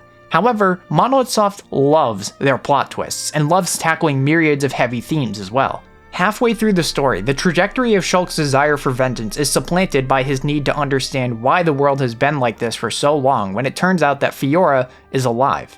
Stuffed inside of Face Nemesis, she doesn't remember who Shulk, Ryan, and Dunban are to her, and upon discovering this, Shulk is no longer directed by his rage, but instead by his curiosity. A personality trait that suits him much better, seeing as he's a tinkerer who loves studying things and not killing things. He doesn't want to make a decision that he'll regret, which is what I think makes him stop Dunban from killing Mumkar at Sword Valley, despite having all the reasons in the world to let him.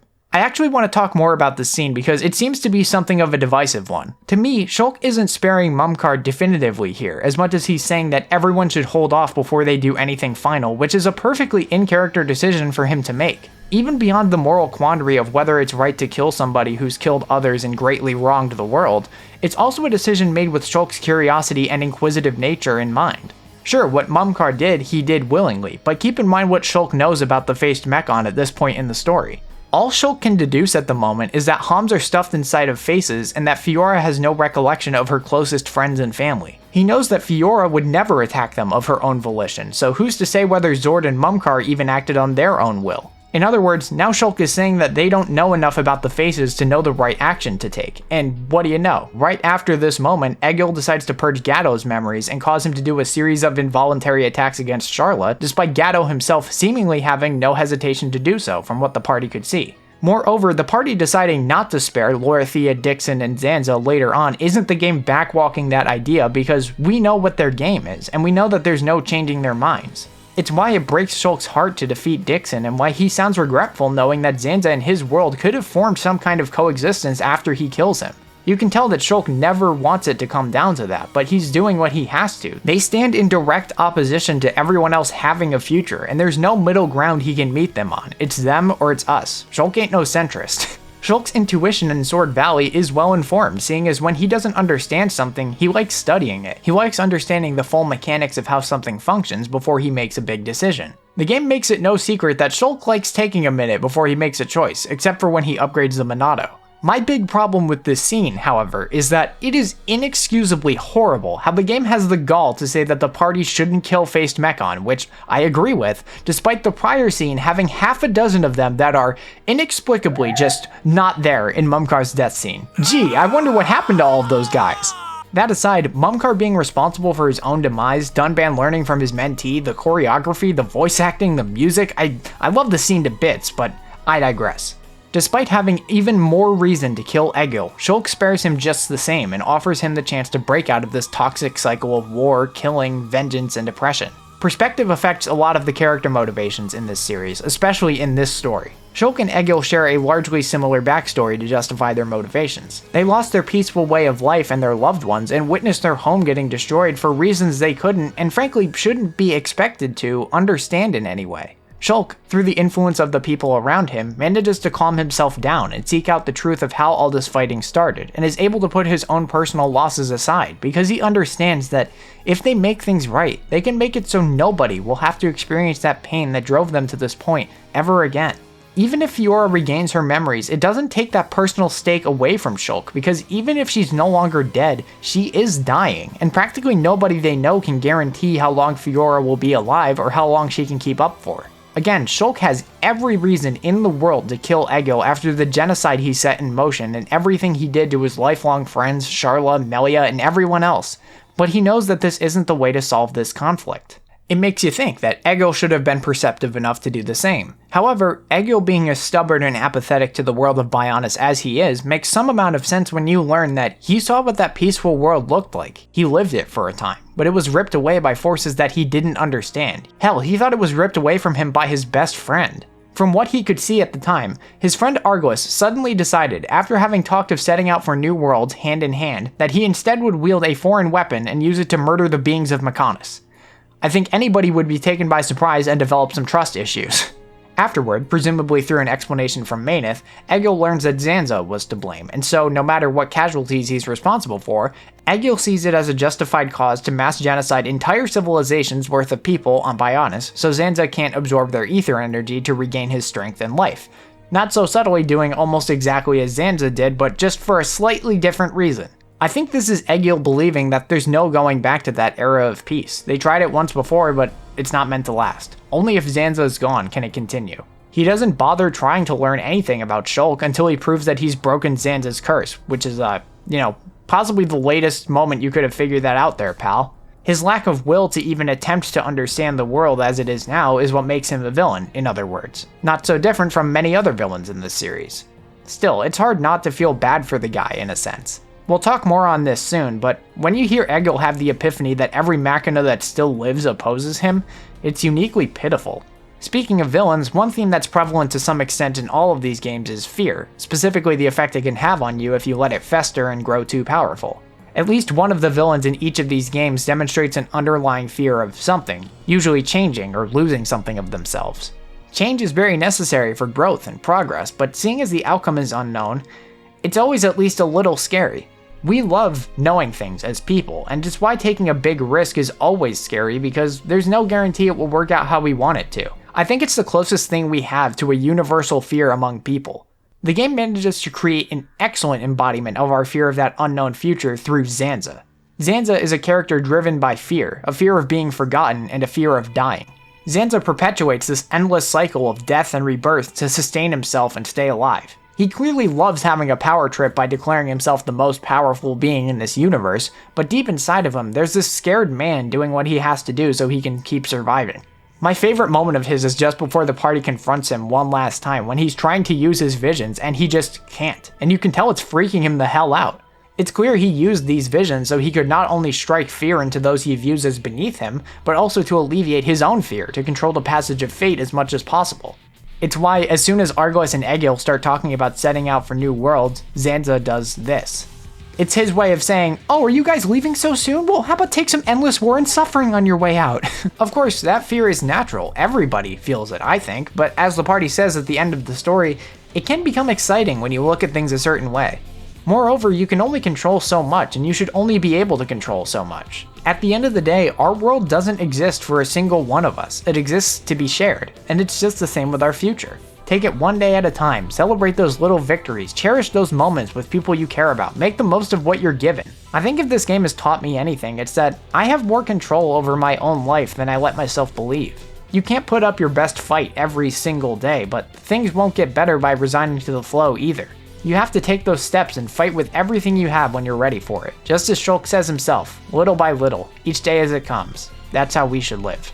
Will is an equally important aspect of this story. Having more of it unambiguously makes the characters more powerful. Dunban has a strong enough will that even when Zanza is electrocuting him, he can still swing the tides of a massive war at the cost of his arm. First of all, what an absolute badass! Secondly, it illustrates just how powerful being driven and having something to fight for can make even the most daunting tasks possible. It doesn't make you invincible, but if you're truly motivated or disciplined enough to do something, then taking the slings and arrows in your way can almost fall to the wayside if you're stubborn enough like Dunban. Xenoblade always has a hopeful essence to its stories. I dare you to find somebody who can watch the ending cutscene of this game and not feel some kind of warm, motivated drive to live your best life after the fact. Xenoblade is one of the most uplifting franchises I have ever come across, and I think all of these games truly earn it because they never shy away from just how awful life can be.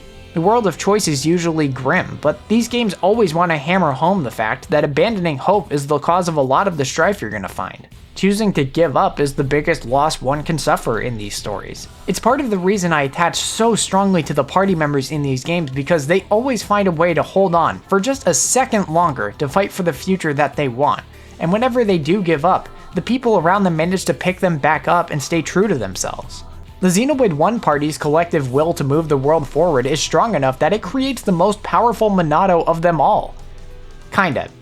I don't know how true that is when you factor in the sequels, but who cares? It's so goddamn cool. Their hope is their weapon against the most nihilistic and jaded evils of their world. Maybe it comes off as silly or like a bunch of mumbo jumbo, but I don't much care. I think everyone needs a story like this to pick them up every now and again. Staying hopeful is never easy. It's one of the greatest challenges of life in my experience, and if a game doing stuff like this is what it takes every once in a while, I can't say it bothers me even a little bit because it's working.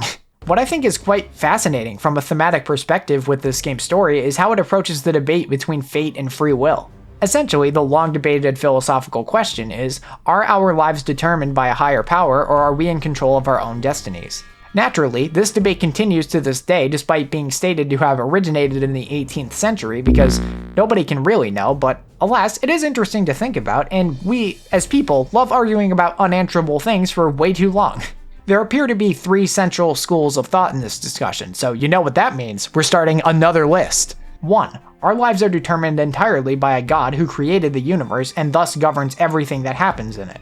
2. We are in complete control of our destinies and the universe is simply a series of random happenings. Lastly, 3. A bit of both, I guess. Some ends may be predetermined, but the nature of those ends are altered by the paths we choose to take, I think. Xenoblade Chronicles appears to exclusively answer in favor of group number 2. This game makes the concept of fate real via the Monado and Zanza, Alvis, and Shulk having foresight. But it makes the party end up overthrowing Zanza's use of that power by willing a third Monado into existence and later creating a world without predeterminism, as they existed outside of the passage of fate. Thus, the game appears to definitively answer that Group 2 is right, but then there's this single exchange between Alvis and Shulk that has been living in my head rent-free. It makes you stop to think for a second. His future and our future. It might have been possible for them to coexist. Correct. Maybe it is a little bit of both, or rather, before Zanza was killed, it could have been both. Come to think of it, not all but some of Zanza's visions came true, even when he made it his full-time job to teach Shulk how to defy fate. I suppose it's curious, because the game clearly proclaims free will as the undisputed victor, but again, this line just makes you think about how the answer may have been closer to the middle than it lets on. In any case, the writers are basically saying that if you associate with Group 1, you're wrong. And dumb. And stupid, too. No, but in all seriousness, the fact that the game manages to create a unique mechanic by which to associate with fate is insanely cool. I've never seen the idea of fate be given a contextual gravity in a story before, but it makes the RPG trope of killing God at the end feel like it has a bit more purpose than the in-game power scaling of going from fighting a squirrel to killing the strongest being in the universe. One of the problems with establishing the idea of fate being real in a story is that almost everything we think of as fate, we think of in retrospect. We usually think of something as fate or destiny because we're usually talking about something that's already happened. Since the visions let you see into the future and defy the fate that you see, it establishes that there is a fated event that will take place, but also that it's amenable, thereby not actually being fated due to the agents of free will, i.e. Shulk and the party. I've already said it like 20 times before this point, but the way the game uses the visions to defy fate and have you regularly exercise that in the gameplay is so satisfying, and I haven't seen any other game capitalize on such a unique idea the way this game capitalizes on the visions. The only thing I think this story lacks compared to the other Xenoblade games is those explosive tearjerker moments that Xenoblade 2 and 3 absolutely destroy you with. Aside from Xenoblade X, which I still haven't played enough of yet, this is the only Xenoblade game that hasn't made me violently cry for whatever reason. That's not to say it has trouble getting close to breaking me though. The Prison Island twist cutscene is one of my favorite scenes of all time, and Shulk's desperate cry at the end of it is transcendent. I could make an entire video talking about this one scene. There's a fountain of detail spewing out of every expression, every shot, every second, but I'll save it. Saurian's death directly after also gets pretty close. I love his last words to Melia. It is not because you are the hope of the High Entia that I love you. It is because I love you. That I wish for you to become that hope. Dunvan's proper reunion with Mecha Fiora does some things to me, and the ending is an incredible catharsis for a long, epic, emotional, and mind-bending journey that feels like it earns that happy ending like nothing else. It's so uplifting, and the messages and themes of the game make it hard to not feel inspired or fuzzy on the inside when you complete a playthrough. You can tell I'm already grasping at straws here if "it didn't make me cry like a baby" is the criticism that I'm leading with. What this story lacks in puddles of tears, it makes up for in its catalog of moments that send chills throughout my entire body. This game has some of the rawest lines of dialogue I have ever heard. I couldn't in good conscience list every single one of these chill-inducing moments because we would be here forever, so here are just a few of my favorites.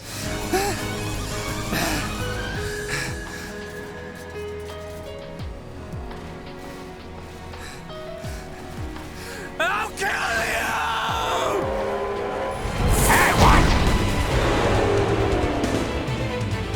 That's... Now, let him have it, beast!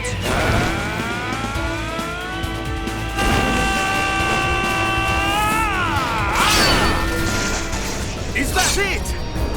That's the pure reason! reason you've killed all those innocent people! Ravaged our home! I love this body! The power!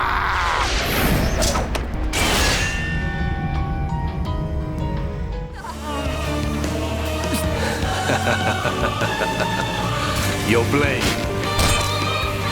It did not cut deep enough. I won't decide.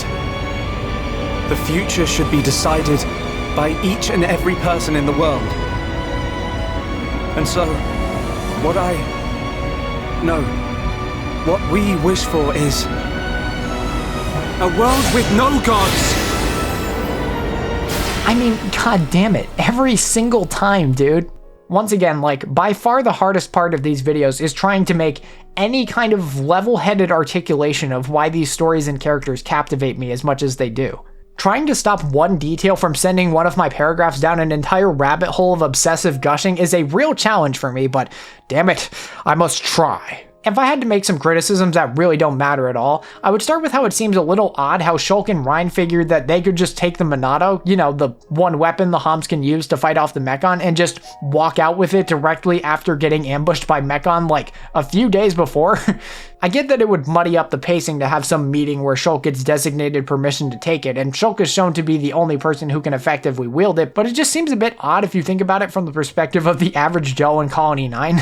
I feel like the exposition in this game is very well handled. I usually lose some important world building details along the way in RPGs with a major emphasis on story, but this game is intuitive and great at pacing itself out. As I mentioned before, I got kind of confused at the Zanza reveal at the end, and I still maintain that I think the game should have explained Shulk's death and revival a bit better. I mostly found it confusing because it's operating in this largely undefined realm of what power a god in this world has access to, but I don't really mind this all that much. My one gripe with how the game handles some pockets of exposition is specifically how sometimes characters will repeat information to other characters who should 100% already know certain things. It's only been apparent to me on repeat playthroughs, but it does seem a little bit silly in hindsight. The green fluid alters and destroys the structure of the ether, which is the building block of life on Bionis. Yeah, Alvis definitely already knows that. You're both disciples of Zanza. Did he not tell you guys how his whole cycle of ether energy works? Alvis literally explains to the party earlier that the Monado alters the ether in the air. I don't think he needs that reminder, Lorithia. The lab! Of course! The Monado's there! Exactly! The Monado can take out Mechon! Thank you, Shulk. I didn't have a clue about that. It would be crazy if there was a whole intro scenario dedicated to showing us that the Monado can take out Mechon. Then you just have dumb stuff like Dixon saying that he's going to backstab these kids out loud? Having Dixon think this would be one thing. They literally have you hear his thoughts later on in the game, and I think that's fine. Why does bro say this out loud and within earshot of two other people? Moreover, why would you even begin to hint to Shulk that he and the Monado are part of some higher plan? You've been planning this for a long damn time, haven't you? This guy is so stupid, but he's so delightfully performed that I don't know how much of my love for him is ironic or genuine, but rest assured that it is love. The character writing in these games is without doubt the driving force of the narrative. That said, a couple of the villains in particular can be a little stupid and not that good. Lorithia, Yumea, and Galgar are the three big stinkers for Xenoblade 1 in my opinion. It's kind of ironic that I'm only lumping together the high Entian villains who are racist, but oops. Lorithia and Yumea I kind of just lumped together because I don't even know what to say about them. What their motivations or backstory are and why they feel compelled to be racist against half-breed High Entia, I have no idea. They just think the half-breeds are icky and taint the pure-blooded sanctity of the High Entians, I guess. Yumea is a character that I genuinely forget about on each repeat playthrough. Tyrea at least is getting her hands dirty and has Future connected to make her a character who leaves a significant positive mark on the player. Yumea, on the other hand, just says elitist shit and then gets thrown in jail, which I don't even think the game shows you. She and Lorithia are just kind of evil, and that's that. A villain having shallow motivations is not a deal breaker, let me remind you. This game has Mumkar in it, and he's one of my favorite villains of all time. You've got to bring something entertaining to the table though, and unless you have a kink for racism, I'm not sure what they're doing for you, gonna be real. Lorithia to me is just kind of Dixon's sidekick, and I think he's a vastly more interesting character, seeing as he has deeply personal ties to the main party and is at the very least a crazy old coot performed expertly by Anthony May. Lorithia is just kind of there, so it's not looking very favorable for her.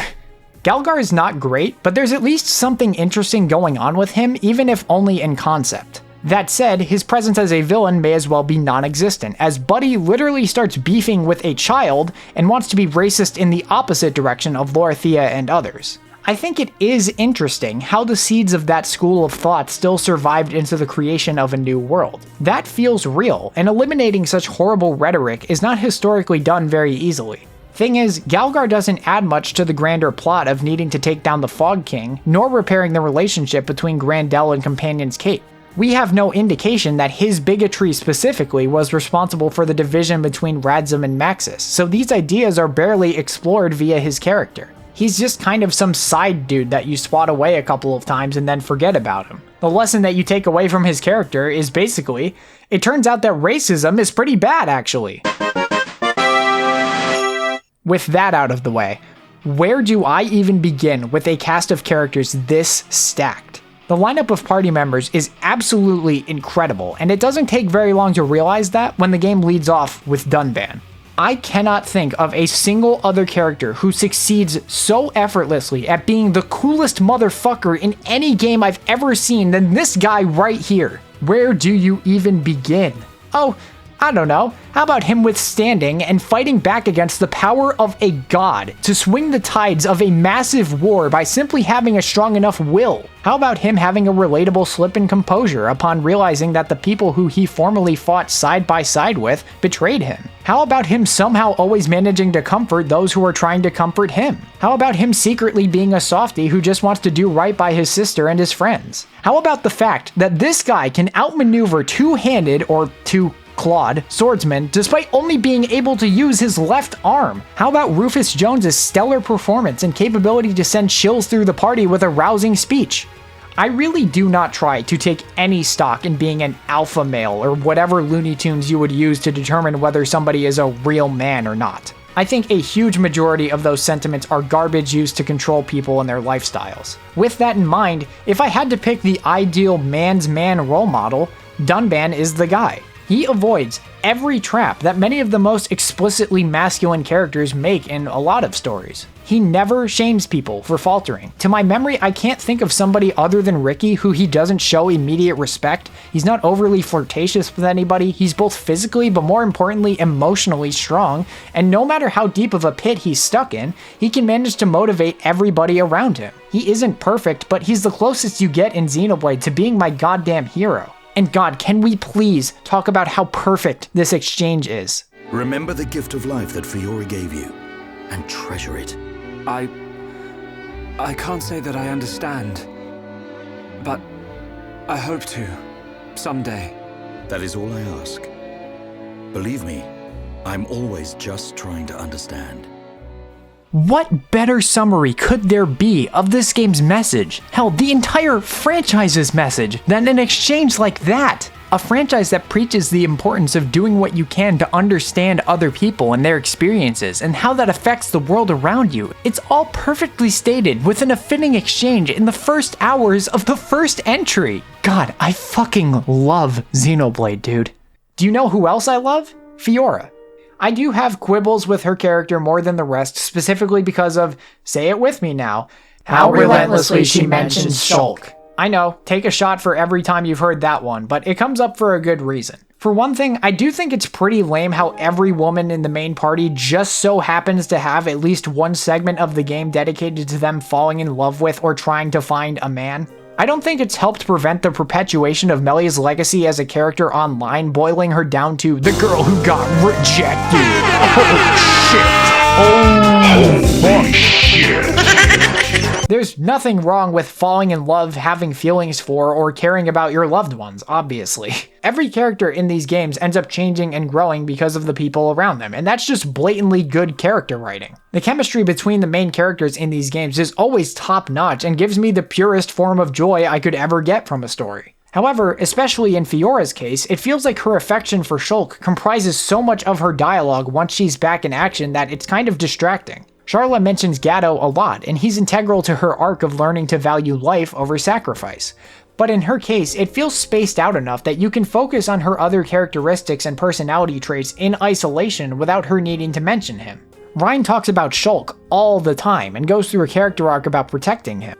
But he also has a back and forth with Ricky and Charla fairly often, and in general feels like he carves an identity of his own with how much he has to say about everything else going on. The same goes for Shulk, who is greatly influenced by Fiora and talks about her all the damn time, and who also is one of my favorite characters, period. Fiora is brought back late enough in the story that she doesn't get nearly as much time to naturally develop those relationships as everyone else does, and it makes the concentration on Shulk more distracting than it otherwise would be. I think my biggest problem with this is that I feel like her relationship with the other characters would have been interesting to explore more during the main story. I especially would love to see how Charla, Melia, and Ricky interact with somebody who they all risked their lives to save despite not having any sort of prior personal connection to her. That, and I feel like Fiora and Ricky could have hit it off really easily, and I wish it wasn't almost all relegated to heart-to-hearts. I'm pretty confident she and Ricky never directly speak to each other in the main story, and that's really sad. That and her talk with Dunban in Mechonis Field and with Ryan on the Fallen Arm are fantastic, and to me provide a case that she ought to have had more screen time involving stuff like this.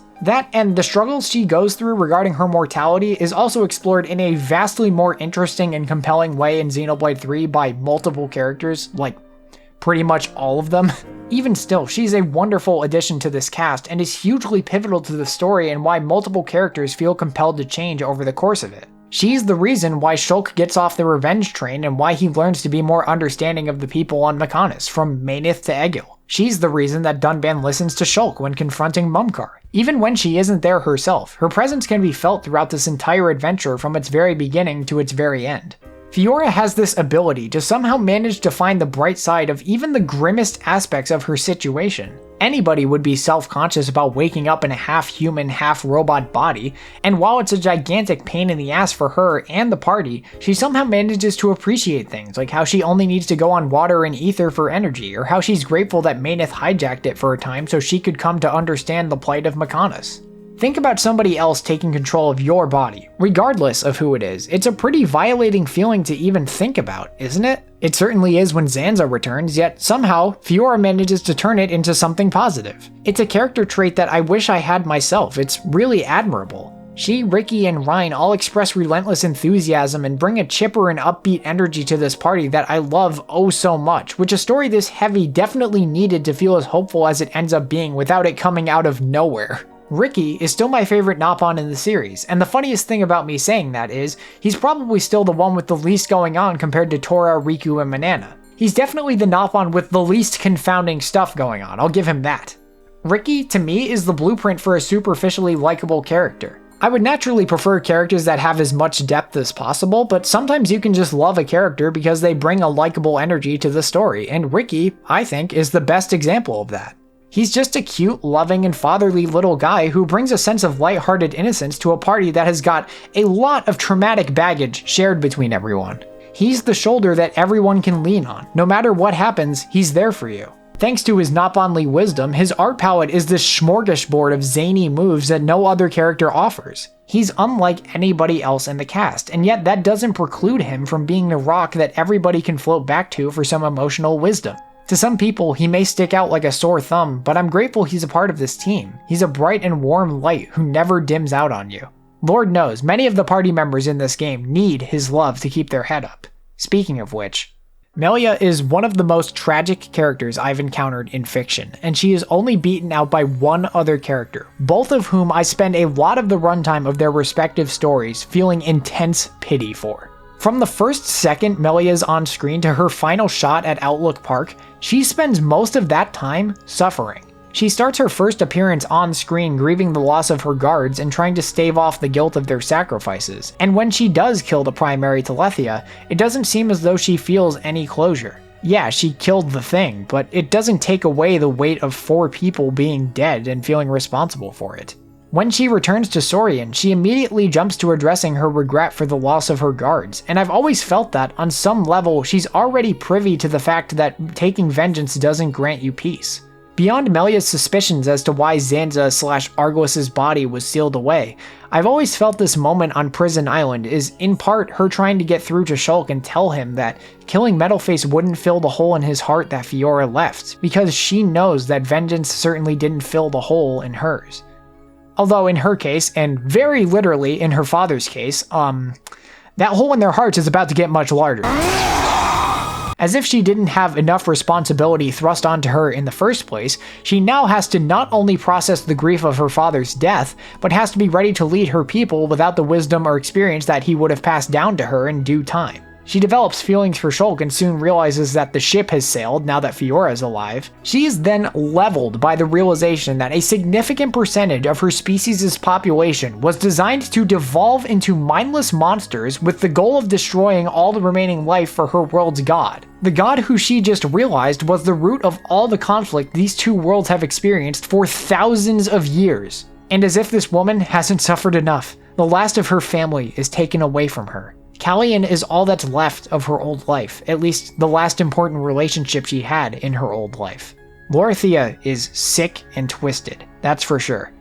I don't care who you are, anybody who comes close to experiencing that much tragedy in that short of a time frame, as far as I'm concerned, has no business being obligated to remain a good person. Nelia could have caved in and turned her back on this future the party fought so hard for. It's taken away so much from her and her people. As soon as they got involved in the game's central conflict, the High Entia lost God knows how many people. I think anybody could understand losing yourself after all of this. Yet, she has this endurable spirit and unbreakable resolve that pushes her through everything to honor the people whom she lost on the way. When I think of a character who I want to be most similar to, Melia is near the very top. I wish I had the strength this woman has. It helps that she now has a found family to confide in, and they don't expect her to be anything but whoever she wants to be. No royal lineage they want her to uphold, no job she needs to fit herself into, they just like her for her. I fail to properly articulate the love I have for this moment between Melia and Ricky after Callian's death. It's as if she realizes in this moment that even though they couldn't look and behave more differently from each other, the people she knows in this party can connect with her on a more real and genuine level than anybody else. It's one of the best moments of this whole section of the game, and Melia is one of the best characters I've ever connected with. Charla isn't so different from Melia herself. She too is plagued by a lack of closure during this story. While she assumed that Gatto died, it was still never 100% confirmed to her, and so she never really even got the chance to know whether or not it was right for her to move on. Grieving is painful, and it never gets too much easier no matter how many times you do it, but not knowing whether or not it's okay to grieve is another kind of pain. It's disgusting seeing Mumkar use that against her in Sword Valley. It's such a low blow, and if you needed one more reason to hate this guy, well, here you go. As if it wasn't enough to watch her home and many of her friends and family get destroyed before her very eyes, crossing entire worlds in pursuit of someone and only being able to share one true conversation with them before they sacrifice themselves. Again, it sounds more than appropriate as an origin story for a soon-to-be villain. Yet this badass woman can not only keep up with Shulk and Rein, but is always there to carry them on her back when they need her. Much like Melia, she has this indomitable spirit that I wish I had. It helps that Rein is there for her to help her get her head on straight when she's stuck and worried about what to do next. And God, I don't even know where to begin with Rein. I love Rein so much, and on paper I don't feel like I should be able to say that, but I should let this character's reputation speak for itself. I love how much his battle dialogue has been spread across the internet because I don't think it could better represent who he is at his very core. The undying and supportive friend that everybody needs to make it through the toughest battles we'll face. When it comes to best friend characters, I have never seen it done better than it's done with Rein. In this dynamic, Rein is definitely meant to be the meathead to Shulk's brainiac. But what I love most about that dynamic is that when they have an argument with each other, Rein wins, and it doesn't feel unfitting at all. Rein may not have the most technical know-how the way Shulk does, but he does know that everybody has a limit. You can't do much of anything significant completely alone, especially not saving a life and or changing the future. You need whatever help you can get, and while I think it's perfectly natural for Shulk to react the way he does and hesitate to tell somebody that you just saw them die, Rein is the reason that Atharon doesn't die. Because he was emotionally intelligent enough to suss out Shulk's obfuscation of the truth, he was able to introduce Shulk to the idea that everybody can change the future. Not just that, but also how everybody should get the chance to change the future. A meathead though he may be, that doesn't preclude him from having emotional intellect and a grounded sense of logic to drive his character. Again, much like Ricky, Ryan feels like a safety net for this party. If they're ever unsure of themselves or what they're doing, Ryan is there to crack a smile on their faces and keep them moving like it's nothing. He's fiercely determined to look out for everyone in his life, and I couldn't name a character that comes close to making me as consistently comforted as Ryan makes me. The voice acting across the board is absolutely fantastic in this game, but I would be remiss not to credit Jay Taylor for bringing this character to life as well as he does. Through and through, I adore everybody in this main party, and we haven't even begun to talk about one of my favorite characters of all time.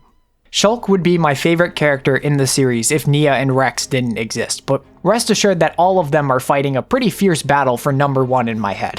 Shulk is not only a fantastic vessel with which to experience the worlds of Bionis and Mechonis, not only is Adam Howden's performance to this day one of the best I've ever heard, not only is his will to pursue the truth and bring a brighter future for everyone admirable beyond words, but he is just plain lovable and relatable. There is never a point in this story where I detach from Shulk's point of view and motivations. I love Rex, and you all probably know that. He's up here fighting with Nia and Shulk too, but there are admittedly a small handful of moments where I feel as though his reactions to certain things don't feel appropriate or in character for him. It's namely just that one scene after they leave the Spirit Crucible. If there was one line of dialogue I could remove from Xenoblade 2 altogether, it would be this. Just seriously, Rex, you should know why she hesitated to tell you. Fucking God, whatever. Shulk never feels that way for me. Not a single time. And I can't say that about any other character in a story, I don't think. From his opening scene of looking for parts to use in his lab to the final seconds of his screen time in the series, I never once feel that Shulk jumps to a conclusion or makes a decision that's out of line for him to make based on what he knows about the world or the other characters. As much as you're not supposed to agree with Shulk's will to destroy Mechonis, after experiencing his home getting destroyed and having you witness it all and attempt to turn the situation around yourself, it's hard not to understand where that's coming from. Even on Prison Island, I don't think it was illogical for him to trust Zanza, judging by how selectively Zanza laid out all the information about upgrading the Monado. I feel as though Shulk's line of thinking makes perfect sense for anybody in his position, and that's so refreshing. Despite how many of this game's cutscenes consist of him yelling and being angry, the only characteristic I consistently associate him with is thoughtfulness. He really takes Dunban's advice to heart when setting out from Colony 9. Provided Fiora's well-being isn't involved, he always at least tries his best to be understanding of most people he comes across. I remember being almost stunned how well Shulk managed to take Saurian's rejection from him accessing Prison Island. The guy fought with all of his strength just to get here, and yet he's surprisingly able to calmly respect the High Entian customs and is nearly willing to accept that his journey could have ended then and there. I'm sure the vision of Prison Island was able to help him hold out hope, but it's nevertheless a moment that pleasantly surprised me. That said, I love how much Shulk's development as a character emphasizes being understanding of even the people you have no reason to empathize with. Again, this being what I see as the central theme of this entire series, I think it's a really valuable message that anybody can resonate with no matter your age or background, something that I believe is really important for everyone to learn and has in turn made a great impact inspiring growth within myself to try and do the same. This demonstration of that message through Shulk's growth is especially where Fiora's influence on him helps him grow into the man he becomes by the journey's end. There's the pretty blatant example on the Fallen Arm where Shulk says Maneth should stay trapped and Fiora's kind of like, are you good, bud? What I love even more than that though is how pretty soon after Shulk is able to sympathize with Egil despite knowing that he can't get behind what he's doing. That emotional nuance absolutely would not have shown itself had Fiora not come back. Now more than ever, Shulk realizes that there's a lot going on that he and the party don't have the full picture of yet, and once that full picture is painted, they realize that had they not listened to the Machina, they could have doomed everybody, not just Mechonis. Being receptive to the Machina gave them the tools to defeat Zanza and his disciples, and that's just such a good message. Even though on my first playthrough I thought it was the most obvious thing in the world how they were drawing a parallel between Egil and Shulk, I immediately adored nearly everything about it and how well it illustrates the importance of having a proper support system and being able to properly take its advice. Egil's my favorite villain in the game and one of my favorites in the series, and a lot of that stems from how he's essentially Shulk if he never had someone to wake him up and get him to come to his senses. The two of them suffered unimaginable loss and trauma, and their resulting actions do make sense as much as you're not supposed to agree with them. Again, living through and experiencing Colony 9's collapse yourself elevates this feeling and empathy for Shulk in a way you just couldn't if this were a movie or a show. Egil isolated himself after a very similar event in pursuit of a single-minded goal that very directly and intentionally inflicted the very same suffering he went through. Sure, he can bullshit himself and everyone else into thinking that all of this is just to take down Zanza, but Egil's lived for hundreds of years and still never managed to face that trauma head on. He still hears the voices of those who died at Zanza's hand, but he's still somehow unable to care about how he's only making that a reality for more and more people, living, conscious, sentient people on Bionis. Zanza or no, Egil's complete inability to communicate with or empathize with the world around him, even his own people, feels very real. A lot of people would like to take all of this anger and rage and hatred out on somebody, but no amount of suffering makes it right to pass it on, be it for revenge or not. Shulk and the party went through that very same pain, and has still suffered through horrifically traumatic events after Colony 9. Yet Shulk is able to rise above that need to satiate a self-justified sense of vengeance to get even with the world because he has a group of idiots around him to work through it and heal. I love Ryan's encouragement for Shulk to speak his mind to him in Makana's core. It's a small moment in a game with 12 hours of cutscenes, but this small gesture from Ryan and Shulk being adult enough to accept it is brilliantly contrasted to Egil again when Vinaya offers him the chance to move on from all the shit they've both been through. Egil belligerently refuses to entertain the idea because he has a plan, and that comes before anything or anyone else. Shulk had a plan too, but it changed as much as he did. Shulk grew to pursue a fruitful and altruistic ideal instead of a petty grudge match with someone who ruined his life, and Egil just refuses to see any other way to process his emotions. Again, this all feels so true to life, and it makes Egil somewhat sympathetic in spite of how truly pitiful he really is when you think about how he chose to spend hundreds of years stagnating into a husk of a person. I adore Shulk's character growth. I think Rex's development is more blatant over the course of Xenoblade 2, but seeing Shulk go from being this helpless and pessimistic nerd to a confident and optimistic hero is no less satisfying. It's really interesting to think about how much Zanza could have been a part of that pessimism and ignorance of Mechonis' plight early on. This resistance to striking Egil down makes you think about Shulk's previous outbursts of anger, and it's murky how much of that was Shulk's genuine feeling or part of Zanza's influence.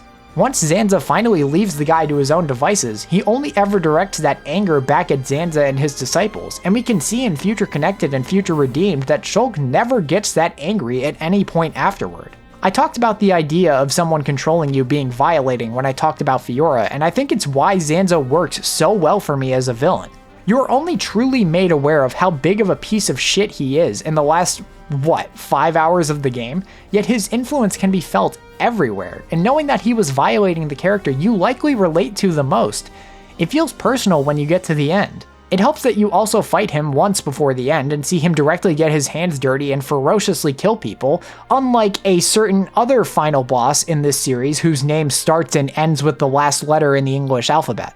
Moreover, Zanza makes you think about multiple scenes and interactions in an entirely new light after replaying the game, which is so satisfying to experience for yourself and draw those connections. It's plainly brilliant how Adam Howden can manage to make a conversation with himself a heated and emotionally resonant confrontation for the player. That, and I can't think of a more satisfying way for Shulk to conclude this game's final conflict than this. After an entire game of obsessing over and cradling it like a baby, after devoting his life to researching and controlling the thing, the last thing Shulk does in this old world is toss the strongest Monado of all up into the air like it's nothing. He's free from its power, he's free from its creator's influence, and he's free of the need to see the future. This new world will face the future with no otherworldly warnings, and he's not excluded from that. After spending the entire game worried about what's to come next, expecting the worst, and being afraid, Shulk becomes an optimist and forfeits the power of a god to embrace the unknown with everyone. What a legendary moment, what a truly fantastic main character, and what an unforgettable and inspiring story. And whatever happens, we'll face our future together.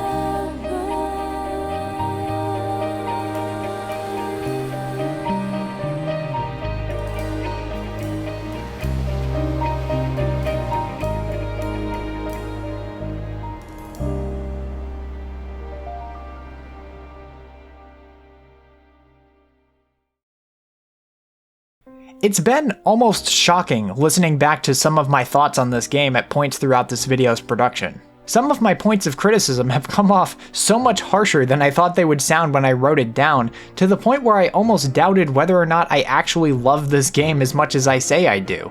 But it also struck me how I don't think I've ruminated about half of my other favorite games nearly as much as I have about this one. My favorites aren't my favorites because they're perfect, they're my favorites because they mean something to me that no shortcoming could ruin. And I've thought about this particular favorite for a long time. I finished this game for the first time all the way back in January of 2021, and I've spent hundreds of hours since then thinking about and playing and loving this game that hasn't even been on my radar for half a decade. Naturally, you spend time thinking about what you would change, things you dislike, and places you see other games improve on it.